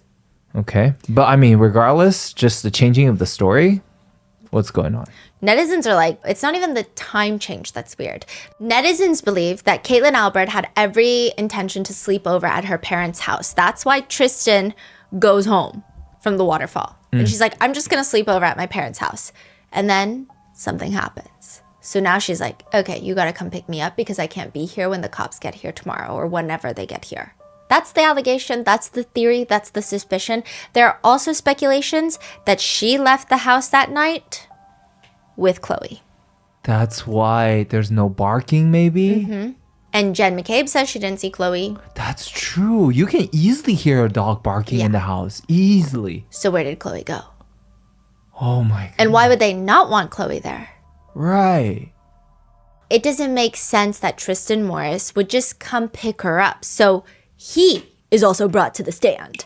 And he is bizarrely hostile during the cross-examination. The defense attorney is just trying to ask him, were you at 34 Fairview Road in Canton at 1:45 in the morning on January 29th, 2022? I don't remember the time. Was it wildly different than 1:45 in the morning, or was it somewhat close to that? I'm not going to make up a time. I don't remember. Was it 9 p.m. on the 28th? I don't remember times. So if I asked you if you were there to pick up Caitlin on 9 p.m. on January 28th, you couldn't say if that's true or false. No, because I'm not making up a time. What time were you at the waterfall? I don't remember. Were you at the waterfall? Yes, I was. What time did you leave the waterfall? I don't remember. Would you leave at 5 p.m.? I don't remember. Could it have been 5 in the morning? Could have been 5 in the morning. I don't know.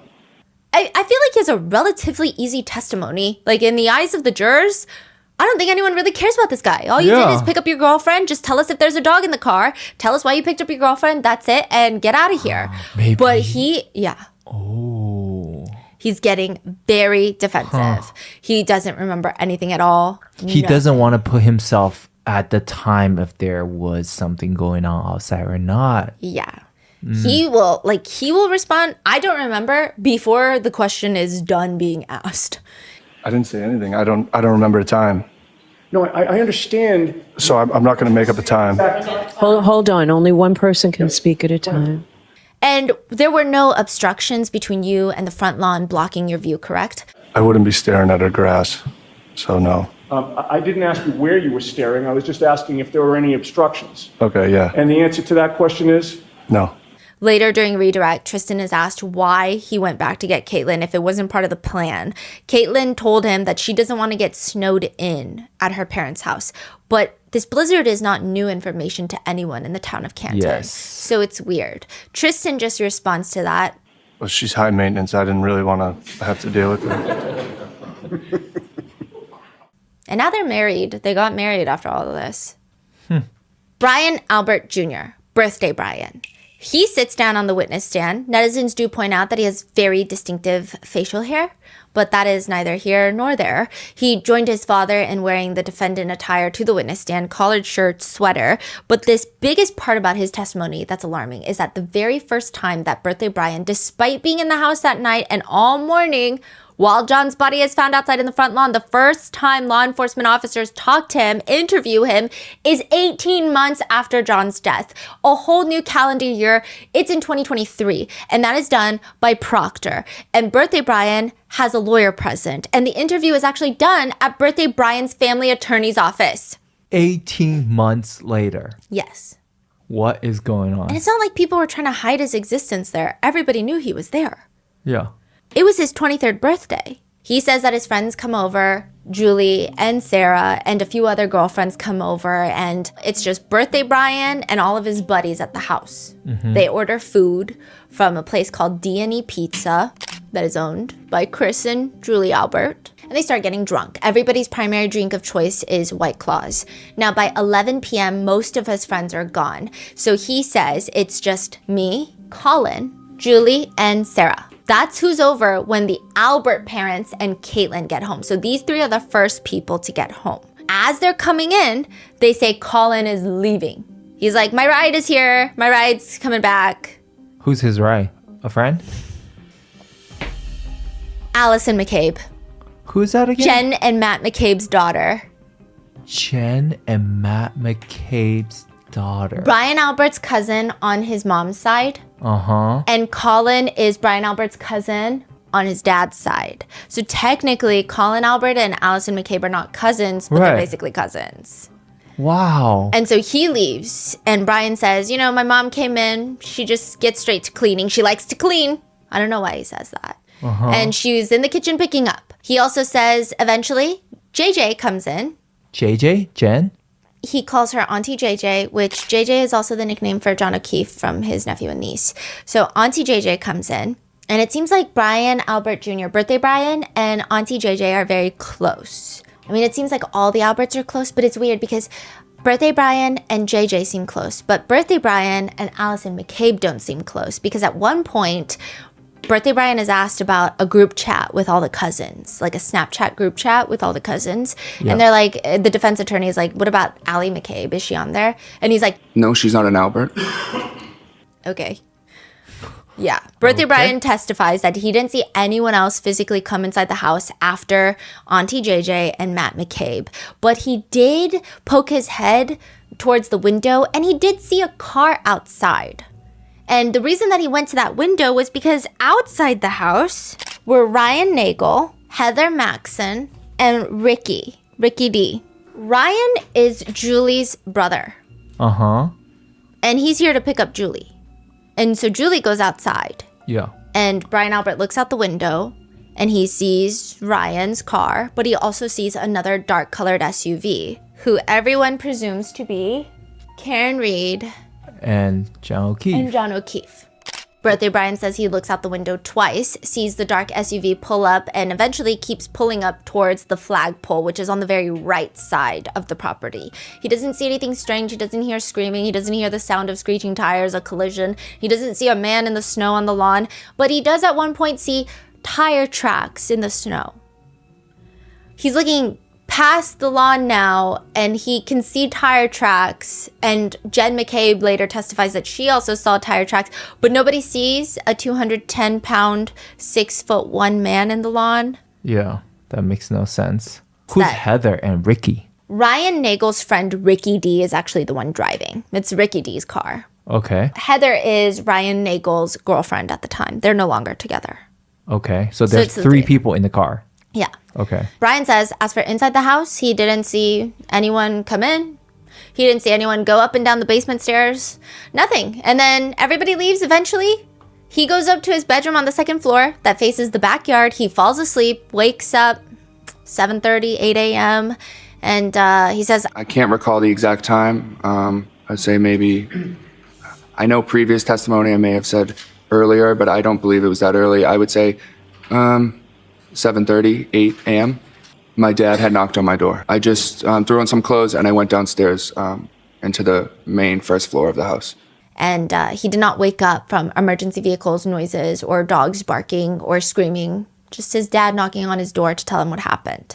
That is when he finds out. He says he doesn't know John O'Keefe personally. He says, I knew he was friendly with my auntie JJ, and that's it. Jen and Matt McCabe, their testimonies are going to be in part 3 and 4 because, I think we know everything that's going to be said. I think their testimonies are more important in the actual investigation sense of how they interact with all the troopers because they are doing some suspicious things. They're being weird. And so that's going to be in 3 and 4, but they pretty much say the same thing. Jen is like, I'm texting John. He's not coming in. I see the dark SUV. I look out the window multiple times. I see tire tracks in the snow. Nobody comes in. I don't see screeching. I don't see screaming. I don't hear anything. And I thought they left. Same with Matt McCabe. The other two that are in the house, Birthday Brian's two friends, Julie Nagel and Sarah Levinson. Julie says that they order pizza. They're having a good time, but she's been there for like 6 hours at this point. So at 12:15 a.m., she texts her brother, hey, can you come pick me up? Side note, Julie says she has no idea how long it took from that text message to be sent for him to drive up outside. He comes outside with his two friends, Ricky and Heather, and he texts Julie, hey, I'm outside. Now, instead of announcing to the group that her brother is outside and she will be going home now and retiring for the night, instead of that, she's like, wait, my brother's outside. I kind of don't want to leave all of a sudden. Jen and Matt McCabe are like, we'll drive you home. So she goes out into the snow. And I guess with no intention of leaving, she walks up to the pickup truck. She asks her brother and his friends, do you guys want to come inside? We're drinking and having fun. Brother is like, no, I absolutely do not. I want to go home. Do you want to go or not? She's like, no, I'm going to catch a ride with the McCabes instead. So she goes back inside the house. And this whole thing is so confusing because on one hand, she says that the McCabes offered her a ride. On the other hand, she's like, well, when I went out there to talk to my brother, I didn't know that I was going to get a ride from the McCabes. It's just confusing. But a big part of her testimony is Julie states that she sees a dark colored SUV outside the house, potentially Karen's car. But she states that she doesn't notice that car when she goes outside to talk to her brother. She thinks that the car pulled up near the end of her conversation with her brother. Okay. And then once she gets back inside, she looks out the window and that's when she notices, hey, there's a car out there. But she doesn't mention anything. She just takes a note of it. And later when she looks outside the window, it's pulled up near the flagpole. And she's asked, when it was pulling up, Miss Nagel, it wasn't going like 50 miles per hour, correct? I didn't have a radar gun on me, but no. Ryan Nagel then testifies. And this is during the first trial. He says that he was at a restaurant called the Hillside. And he gets a text message from his sister. And he's there with Ricky and Heather. He decides that they're going to pick up Julie after they're done eating. Ryan is like, I don't know how long I was there. Probably for another 40 minutes because Julie never said she was in a rush. So it's just like, can you pick me up on your way home? They stay for another 40 minutes before finally leaving for the Albert residence, which is about a 7-minute drive. And as they're pulling onto the street of Fairview Road, they notice another dark colored SUV. And Ricky, the driver, he lets them pass. They're at like an intersection and he's like, okay, you go first. That car is Karen Reed and John O'Keefe. And they park right in front of 34 Fairview. And Ryan, Ricky, and Heather park behind them. So flagpole is on the right side, driveway is on the left side, mailbox is left side, front door is kind of center. They're saying that they're parked kind of blocking the driveway, maybe towards the mailbox. This SUV is probably past the front door, but nowhere near the flagpole. Got it.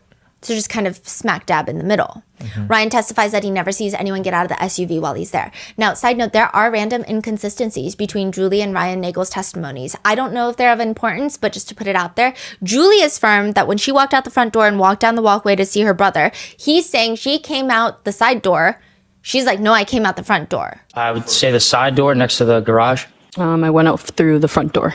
She claims he rolled down the window to talk to her. He's like, no, I opened the passenger seat door. He rolled down his window. I opened my passenger door, that was it. because it's a truck. So in order for her to get into the back seat, I have to open the passenger front door. It's like one of those doors that you got to open both, you know, those trucks? Yeah. Mm-hmm. No, but the biggest problem in their testimonies is Julie states that the dark colored SUV is not there when she goes out to talk to her brother. Ryan Nagel says that dark colored SUV got there before we got there, and we passed it on our way out. Well, it was like the SUV wasn't there when my brother was there. It was like before. Like when I was inside, I noticed it. It's very confusing. Now she's saying like it was there before she went outside. Prosecutor Lally confirms with her. And so at the time that you were talking to your brother in the pickup truck, was the SUV still there? I don't believe so, no. Meanwhile, Ryan Nagel is testifying he notices the SUV the whole time. He noticed the brake lights were on. Nothing was wrong with the tail light. He didn't see anybody get out of the SUV. It was kind of inching forward. It wasn't driving weirdly. It just looked like it was inching forward, and that's it.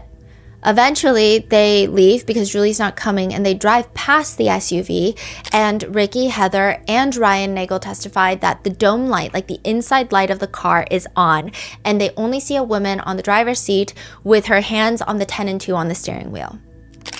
No man? No man. What?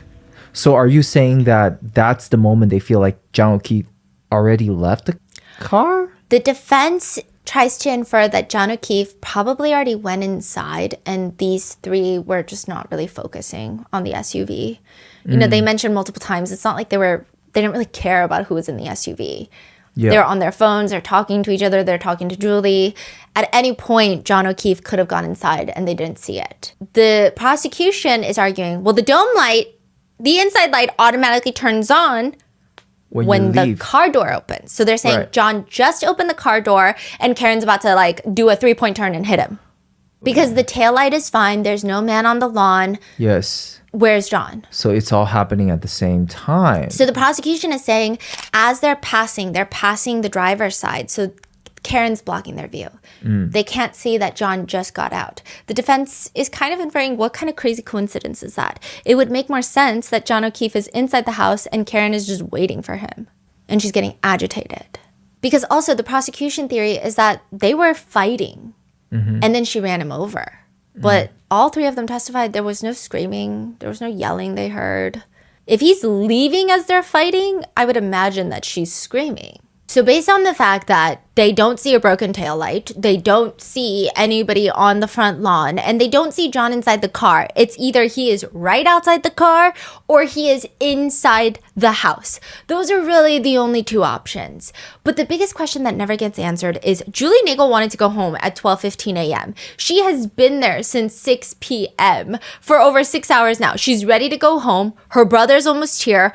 All of a sudden, she changes her mind and decides that she's going to stay 2 more hours with Jen McCabe. And it almost seems like Jen McCabe and Matt McCabe want them to stay. There's almost a little bit of convincing of like, oh my gosh, well, it just passed midnight. It's now Brian's birthday. It wasn't yesterday. It's Brian's birthday now. Why don't you get your brother to come in? Now, this is a crazy, risky theory that netizens have. But some netizens theorize that all the senior Alberts needed them here because they're the best alibi. Otherwise, it's just a bunch of family members. And that's not going to look good. So the theory is something happened in the basement. But Julie had no idea? The theory is that John came around back into the basement entrance for some reason. Maybe someone came out through the back and was like, hey, come in this way. This is again a theory, an allegation. We could all just have vivid imaginations that have really just no connection to truth or reality. We could be completely delusional. But some netizens believe that he came around back to the basement, walked down the steps, entered the basement where ATF Brian and Brian Albert, and perhaps even Colin. Some people put Colin there, some people don't. It really depends who you are and what theory you go with. They're in the basement. A fight breaks out. He passes away relatively quickly because it's a very fatal head wound where he becomes immediately incapacitated. So there's not a lot of noise. There's not a lot of screaming. Maybe there's some barking from Chloe. Maybe not. They're kind of all drunk. They're on the first floor. And Jen McCabe, Nicole Albert is like, well, why don't you guys stay? They're kind of mediating. I don't know why they would say that nobody was in the basement, though. Everybody was hanging out in the main floor. Oh, is that what they Yes, said? so that's the part that gets me. However, this girl, Julie Nagel, I don't see her as a very reliable witness. Why is that? Just the way that she's testifying on the stand, it just, even the fact that she said that Karen's car wasn't there when she went outside. I don't know if she's perhaps was too drunk that night to remember or recall details well. She also calls Jennifer McCabe JJ. Julie Nagel does testify that when she does finally leave Fairview Road, it's Matt McCabe driving, Jen McCabe in the front, and then Julie Nagel, Sarah Levinson in the back. And she says that as they're leaving, she looks out the window and she's like furthest away from the Albert house. So she's right behind the driver's side, which means Jen in the passenger side and Sarah Levinson next to Julie are going to be closest to the Albert residence. She looks through the window and she sees what she calls a, quote, black blob on the lawn near the flagpole. And she says, did you guys see that? That's crazy. And the prosecutors are asking her, no, the defense is also asking her, can you see how big the blob was? I'd probably say 5 or 6 feet, like long. She says in the car something along the lines of, did you guys see that? I think I see something. She says, I did say out loud, I was like, I think I might have seen something. I'm not kind of sure what it was. But I was also intoxicated drinking, so I didn't really know what I saw. But Sarah was like, what, Julie? And I was like, I don't know what it was. And then that was kind of really it. Matt McCabe denies this conversation ever happened. He says if it happened, he didn't hear it at all. Because that calls into question, well, first of all, why don't they do anything about it? You don't think it's weird that your friend pulls up and is parking near that area and they never come in, they don't text you back, they don't pick up your phone calls afterwards, and then now someone sees a black blob that's huge or sees something? I feel like I would have just stopped. But let's say you don't stop that night. Jen McCabe, the next morning she gets a phone call. You didn't think that she would put 2 and 2 together? Of like, wait a minute, I did see their car outside. Now Karen's saying that John never came home. And then, oh my God, Julie Nagel last night was like, I saw something on the lawn. But no, she's like, we gotta go search John's house again. It's weird. What time did all of them leave? They said they left around like 1:30, 1:45. Huh. And Julie Nagel, they drive past this black blob. She goes home. The next day, she says she puts 2 and 2 together when she realizes John O'Keefe was found in the lawn. She's like, oh my gosh. Now, what does she do with this information? Nothing. She never talks about this black blob, like, ever again. So a lot of people think that she's making it up for the sole purpose of placing John there. When did she release that information? It's October 2022, and then the trial is when she starts talking about how the blob was 6 feet tall. Like, it's a very large black blob. 6 feet long? Yeah, 6 feet long. Okay. The defense even questions it, that publicly, everyone by that point was like, how can nobody see? How did nobody see leaving the house? And then suddenly Julia's like, wait, you guys, I saw. Yeah, and it's weird that none of them, like Jen McKay or Matt McKay or anybody said that, oh, yeah, I didn't see, but Julie said she saw this. So Sarah, she'll testify later that they already had driven past the flagpole by the time she looked. So I guess she's trying to explain like her reaction time was too slow. So Julia's like, I see something over there. And then Sarah's like, and they're now looking at the neighbor's lawn. Jennifer McCabe is like, I was turned around, literally body twisted towards the back seat so I could have a little conversation with them. And we were joking about PB&J sandwiches. Oh, you remember PB&J? But you don't remember most everything else. That's crazy. Yeah. And if you thought that was weird, you're in for a treat. Because Jen McCabe, later on, texts Julie Nagel for screenshots of text messages between Julie Nagel and Ryan Nagel about what time she texted him to come pick her up and what time he texted her that he was here. Why does Jennifer McCabe need those text messages? Correct. And why does she need screenshots? Correct. Okay, that's what they're asking. The defense is asking Julie. When Jennifer McCabe, or as you called her, JJ, asked you for screenshots of the text messages that you had with your brother Ryan, did Jennifer McCabe tell you that she was investigating this case? No. And you have no memory of providing those screenshots to any investigator other than Jennifer McCabe, correct? I don't remember, no.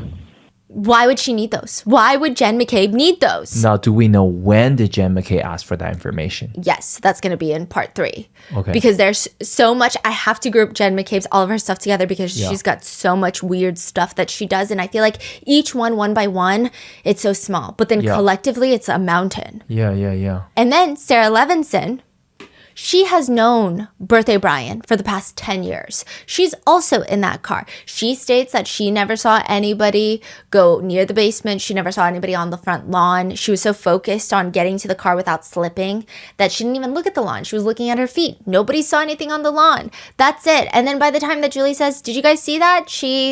It was past the neighbor's house. Now, a few interesting things come out of Sarah's testimony. She says that at one point, Matt McCabe forgot his coat inside, so he has to leave the car, go back into the house to get his coat. Matt McCabe is like, that never happened. So it's weird. I don't know if that's a huge discrepancy. Oh, and side note, she is asked another detail. And she says at the time, they were the last ones to leave. You believed that Brian Higgins and Caitlin Albert had left before you, correct? I believe so. So remember Caitlin Albert, why did her timeline change? We don't know. Mm-hmm. But Sarah's like, I'm pretty sure we left after her. But Kaylin says she left the latest. None of this That's is making crazy. sense. It's just like everyone's just saying random story. It almost invalidates everyone's story. Yeah. Is it frustrating to hear these like story? And you were telling me like even their first and second trial, their stories so many different. Yeah, like Ryan Nagel has some slight changes in his story. I like to think that he's more of an innocent witness of maybe it's time, maybe it's memory, maybe it's just bias that creeps in during that time period. Sarah, on the other hand, I have some questions about her discrepancies. I'm going to go more deep into this in part 3 because we're going to do a whole deep dive on Chloe as well. But in trial 1, Sarah's like, yeah, of course I met Chloe. I've been BFFs with Brian Albert Jr. for the past 10 years. Of course I've met Chloe. And then the second trial, the defense is like, you've never met Chloe, right? And she's like, no. What? Have you met Chloe? Have you not met Chloe? It's not that hard of a question. I Yeah. mean, you would vividly remember if you met one of your best friend's dogs in Yeah. the decade that you've known them. I mean, I don't know if that's an innocent mistake. I was trying to wrap my head around how it could be innocent because I try to give the benefit of the doubt, but it was just very weird. Yeah. It was weird. Now, all of them say that Colin Albert left at 12:10 a.m. Brian Albert Jr. says, well, my cousin Colin arrived at the house at some point. I don't recall how he knew I was at my house, but at some point he did call me and said, oh, are you still at your house? I said, yes. He said, do you mind if I come? And I said, no, of course, you're welcome to come by. So he stops by at around 10:45 to 11 p.m. But when the Albert parents get home, Colin gets up and says that he's getting picked up. He states by the time Jen and Matt McCabe walk in, he's already gone. He doesn't even see them. Julie Nagel is also saying that Colin left around sometime around 11:30, 11:45 before midnight, which is not matching what they're saying, but that could be a drunk discrepancy. I don't know. However, in her testimony, she states Colin left and was not there when any of the adults get back. So it's just weird. During the first trial, Colin Albert does testify, and he does state he was 17, turning 18 at the time of John's death. He was a senior in high school. He was 4 months away from graduation, and he's 20 now that he's testifying. He says that Friday night, he went to a guy named Mike's house, his buddy named Mike. Who was there? I do not remember who was there. What did you do at Mike's house? I do not remember. How did you get to Mike's house? No, I do not remember. How much did you drink at Mike's house? I do not remember. Side note, this is the prosecution questioning him. He's supposed to be in friendly territory right now. I mean, he very well is. And these are his responses. But after this mysterious Mike's house, Colin testifies. It was my cousin Brian's birthday, so I went over to celebrate for a little bit with him. Do you know how old your cousin Brian Albert Jr. was turning on that night? I do not know. Here's something he does know, though, which is he got a ride to 34 Fairview from Allie McCabe. So he's saying Allie McCabe, Jen McCabe's daughter, Brian Albert's cousin from his mom's side, no familial blood relation to Colin Albert, but like cousins, right? Yeah. Allie McCabe drives to mysterious Mike's house, picks up Colin Albert, and then they drive to the Albert residence. This is where it gets weird. So first of all, he's asked about his connection with Allie McCabe, and he just says, it's my cousin's cousin. So technically not my cousin, but we're close, and we do family events and stuff like that together. They've known each other since they were born. Colin testifies Allie McCabe gives him a ride. He ends up at the Albert residence at around 10:30, 11 p.m., which is not the most time efficient thing because Colin claims he has a midnight curfew. Okay. So he's got to go home. And again, he's not driving. He doesn't have a car. So he's got no plan, just vibes, and his curfew is coming up in like an hour. He's in the kitchen. He says he's chugging Bud Light. Okay, chugging is an exaggeration on my part. He's drinking Bud Light. He's having many alcoholic beverages, but he says that he wasn't intoxicated. Nobody at the party was. Colin says he's about there for maybe an hour and decides to go back home at 12:10 a.m. Colin says Allie McCabe was going to drive him home. He waits for her to send him a text that says, I'm here. This is what's weird to me. Allie has no intention of coming inside the Albert residence. That doesn't make sense because it's not like Allie and Colin's relationship. If anything, Allie is also Brian Albert Jr.'s direct cousin. Yeah. So she's not even going to pop in for 2 seconds to say happy birthday? Yeah. Weird. So then Colin says he gets that text message right as Brian and Nicole Albert are walking in the house. He's walking out to see Allie McCabe. And we are to assume that Allie McCabe picks Colin Albert up and misses her own mom by like 2 seconds. So he rushes into the car. That's all he remembers. He doesn't remember which side of the driveway Allie parked the car, whether there was someone else in the car or not, whether there was anybody else in the car after she dropped him off, what side of the car he got into. He doesn't remember anything at all. I do not remember. That I do not remember. I do not remember that. I do not remember that either. I get it. Sometimes these memories mean nothing because like, let's say 2 years down the road, I say, hey, what did you do 2 years ago on this random cousin's birthday? You're not going to remember. Yeah. But if the next day something very eventful happens, you're going to hindsight and memorize everything. So if it's your cousin's birthday and the next day a traumatic incident happens, you're going to replay all the events of yesterday and it's going to be singed into your memory forever. Colin says he gets dropped off, walks into the bedroom, tells his parents that he loves them, good night. That's kind of what he's expected to do at around 12:30 now, 12:15-ish. And then he goes to his room and he falls asleep. That's it. While he was at 34 Fairview, he didn't witness anything strange, abnormal, nothing. I mean, he really only saw everyone hanging out. That was it. He didn't run into anybody else. Nothing of importance comes out of this. But why did everyone forgot to mention your name then? Exactly. That is how annoying he is during the direct examination. It's time for his cross, where he forgets just about everything minus his name. When he is asked about how he prepared for the trial with anyone, he says, nobody. Then he later is like, oh yeah, with the prosecutor. And he's asked, so why did you say with nobody? Remember my first question, very first question this morning? I said, have you spoken to anybody in order to prepare for your testimony? And you said no. Yeah. Okay, so that's not true. Okay. Yes. It's not an okay, it's yes or no. Yes. Okay. I mean, it's to be expected that you prep. Why did you say no? He's like, well, I don't even remember what we talked about in that session. Even though it was 1 month prior to the testimony, he doesn't remember what questions he practiced with Ali. He doesn't remember the questions he gave Ali. Nothing. And there is this unhinged moment where defense attorney Jackson is like, obviously, you've been thinking about this case quite a bit, haven't you? Yeah. Over the last 2.5 years. No.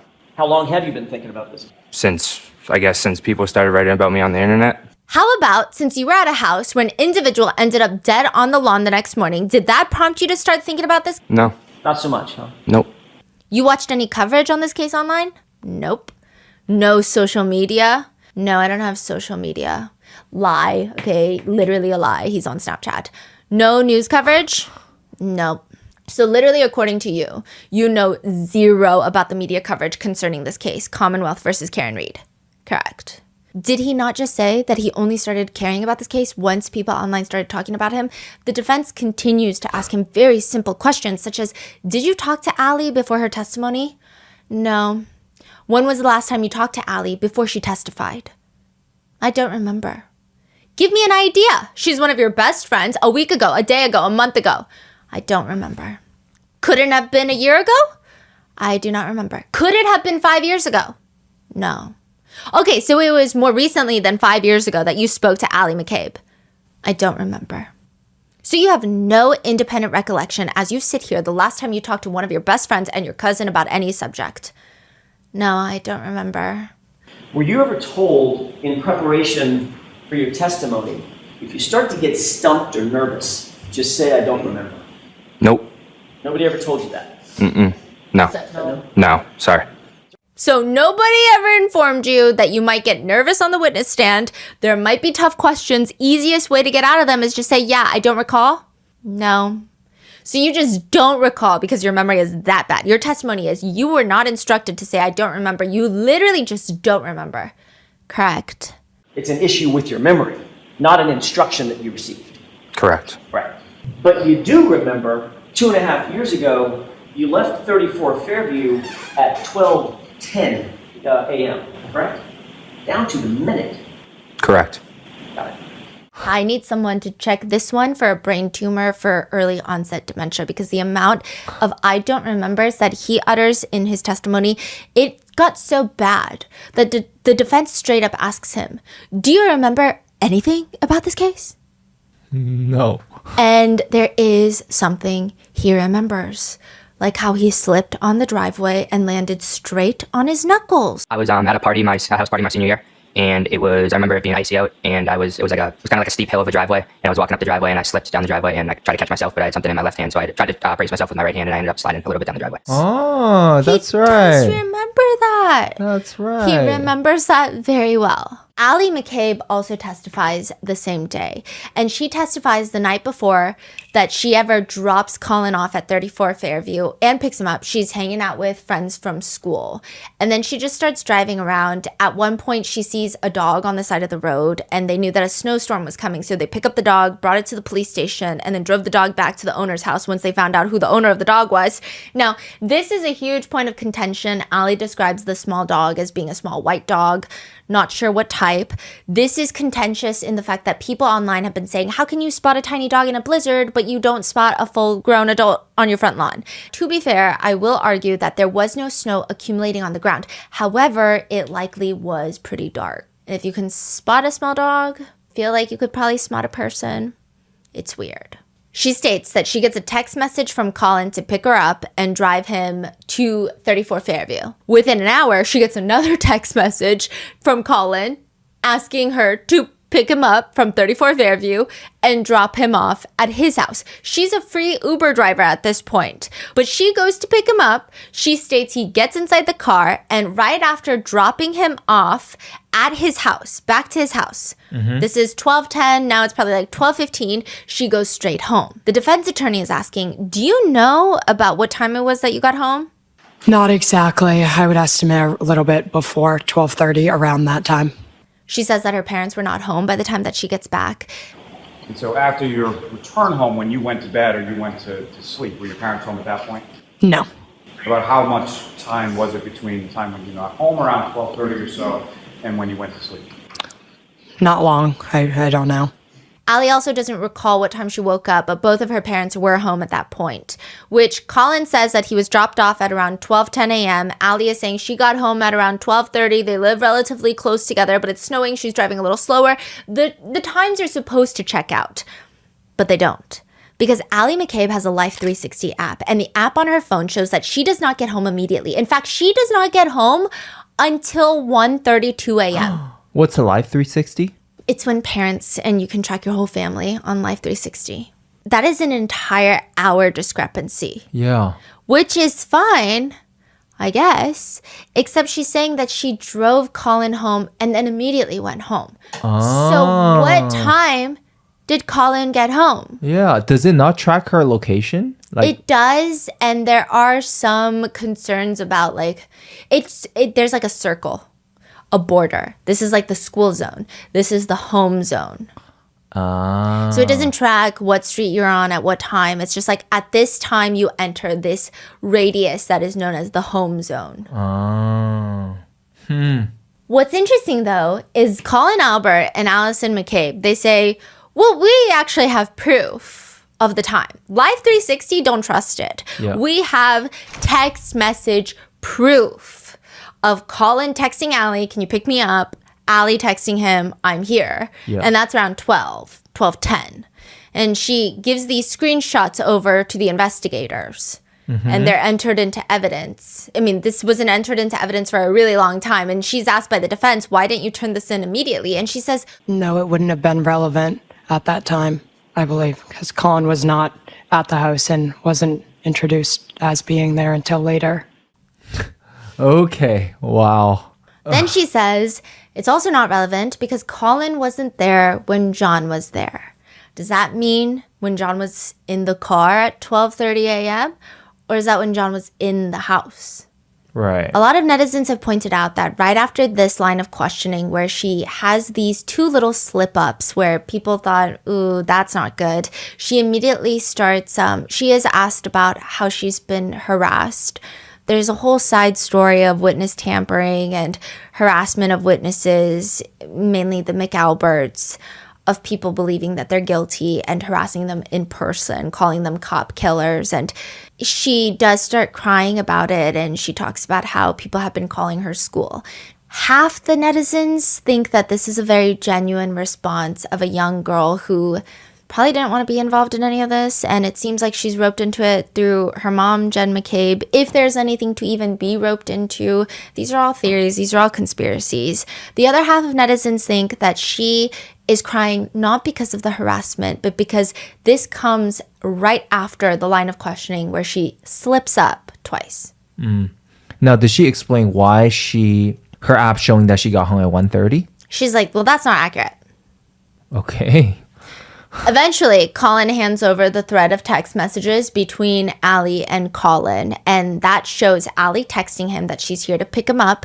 He's responding, coming. Okay, so the date at the top, it says January 28th, 2022, 11:54 p.m. The date looks a little weird. It's January 28, 2022, at 11:54 p.m. A lot of iPhone users are like, what's the second comma doing there? We don't know what that second comma is. That's a weird second comma. There's a text from Colin to Allie that reads, you can come get me now, if easier. She responds, okay, I'm driving people home now. Word, get me after. KK. Then at 12:10 a.m., Allie arrives outside the Albert residence, allegedly, and texts, here. Colin responds, okay, which is reasonable evidence that she did indeed pick him up at the time that they're saying, except what's submitted into evidence is just a screenshot. These are not the original text messages. There's no metadata. These are screenshots. Yeah. Anybody over the age of like 6 years old could probably forge a text message in this day and age. Yeah. First of all, it's not that hard to change the date on your phone and text yourself all sorts of nonsense to make it look like something happened at a given date when it really did not happen at that given date. The defense even points to this in their line of questioning because they say, well, that's weird because you have these text messages between you two from January 28th, 2022 and January 29th. And then you guys don't text until February 20th, 2022. So the theory amongst a lot of netizens is that they went, deleted all their messages from January 29th to February 20th. So today is February 20th, 2022. They're like, we gotta forge some messages. Allegedly, this is the conspiracy. We have to forge some messages. But we've been texting for a month. We gotta delete all these messages. Then we have to go enter the time, manually change the time on our phone, and start texting as if it's January 28th, January 29th of 2022. And then once we do that, we change the date back to the original date, February 20th, 2022, and then we can start texting like normal again. But if you keep the date, if you change the date and you already have text messages from that date, it could not work. Yeah. So they don't text for nearly a month after the incident, not a single text. People believe that they were texting. It doesn't make sense. They're both arguing that, well, we kind of switched between platforms, so we just moved over to Snapchat. And the defense is like, oh, Snapchat, the place that automatically deletes messages. Wow. Colin is like, well, I don't know if my settings are like that. And they're like, well, do you have your phone? Are your settings like that? He's like, well, I don't remember. Others say it doesn't even look like they went through the effort of changing the date. It looks like they photoshopped the date. It just looks bizarre because in another situation, when you are texting someone at 11:58 p.m., it's going to have that date at the very top. It's going to say January 28th at 11:58 p.m. And then the minute that 12 o'clock hits, 12:01, you send a new message, there's going to be a new date header. Yeah. There's none. Is that really what happens? Immediately the next day? That's what That's what everyone says? On Reddit. And I was like, I should try this. And I suddenly we gotta morphed time- into a 70-year-old. And I was like, I don't know how to manually set the date. That Yeah. seems crazy. Maybe I will tonight. Wow. Some people also think that this is not even, it's misrepresenting the truth. Some people think that Ali McCabe picked up Colin Albert from his buddy Mike's house at 12:10. And then together they went to the Albert residence. That would make sense because his birthday is past 12. Both of them are cousins. And previously, the text message before January 28th at 11:50 something p.m., the one right above it said something along the lines of Colin texting Ali McCabe, Mikey is making me do shotguns now. Ha ha ha ha ha. And that was early in the morning. And it seemed like it was just a completely different day. But that could have been the original date. And they just didn't delete that much. So people think that they went over to the Albert residence at 12:10. And then went home at 1:30. Yes. Also, like, if the app Live 360 or whatever, isn't that a very important app for location, for tracking? I would say that the witnesses in this case do not believe in the concept of technology oftentimes. It seems like technology is a very erroneous method of data. Any of them confronted with anything digitally that they've done, Yeah. I don't know, it's a butt dial. I don't know. Well, I didn't pick it up, so AT&T must have it wrong. That's the energy. Yeah, I wonder what Life 360's main mission is as an app. And if they fail at the fundamental, like the most basic feature of yours, how do you explain If you that? guys have Life 360, how accurate are the backtracking of locations? I'm so curious about that. But also another interesting thing is there is an invisible car. There's so many threads of mysteries. There's the thread of mystery of what time did Colin get there? What time did he leave? There's also a question that netizens have of, was Allison McCabe there for a long time? Did she go inside? And everyone is just omitting her name like they omitted Colin's.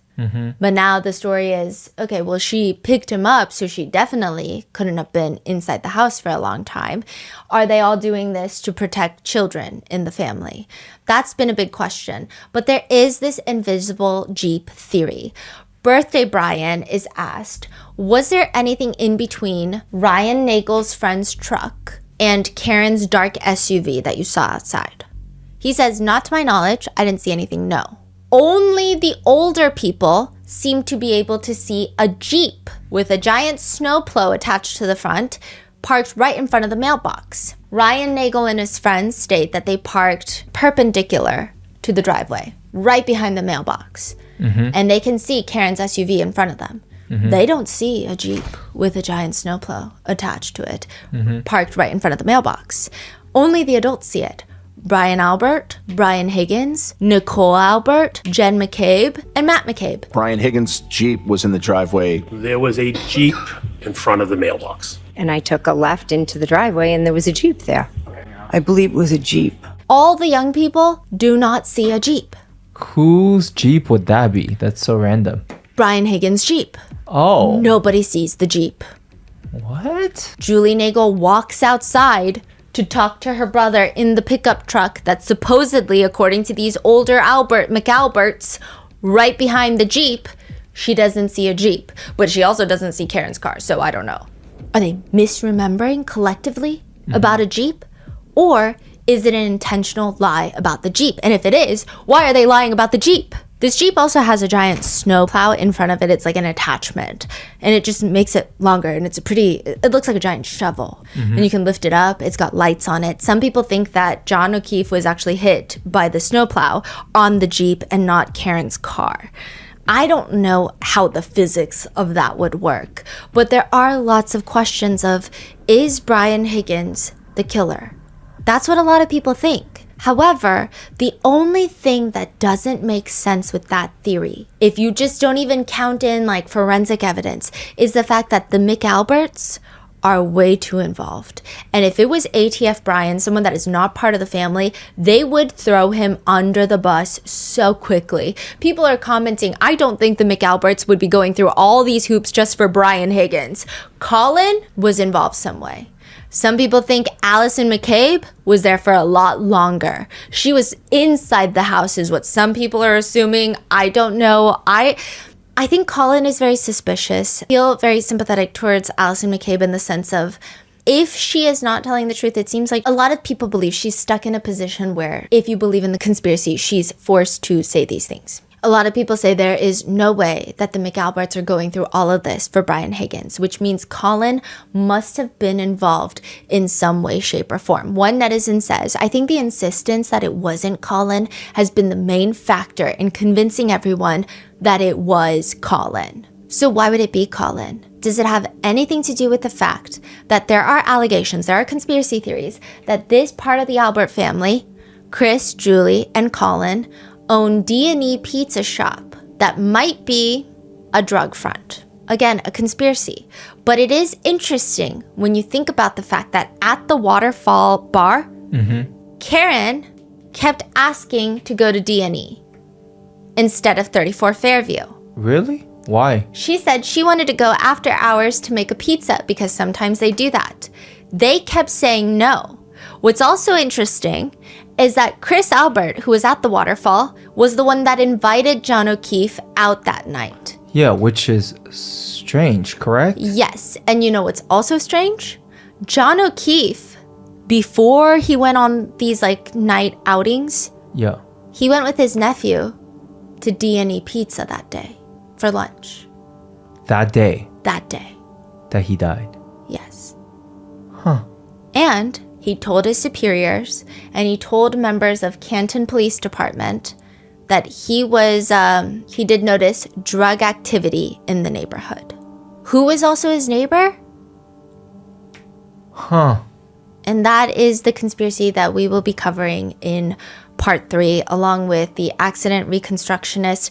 I try to be very wary of conspiracies. I think that they typically do more harm than good.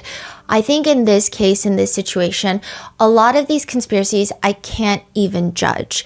I think had this been any other case, a lot of the far-fetched conspiracies, we could probably try to disprove it. Probably even try to say, guys, we should maybe go outside and get some fresh air. Yeah, but the law enforcement on this case is I don't know. I think every single witness is not doing themselves a favor. I think conspiracies are born when people act and behave so suspiciously. I think this is also a really strong representation of how a lot of people feel about law enforcement officers at this point in time. I mean, there's just no trust between law enforcement officers and the communities these days. And I think this is a direct reflection of that as well. On top of these guys are just weird. What are your thoughts? Whoa, my brain is fried. What is going on? Where I leave you with part 2. We will be back for part 3 and part 4. And if you can believe it, it gets worse. With that being said, stay safe and I will see you in the next one.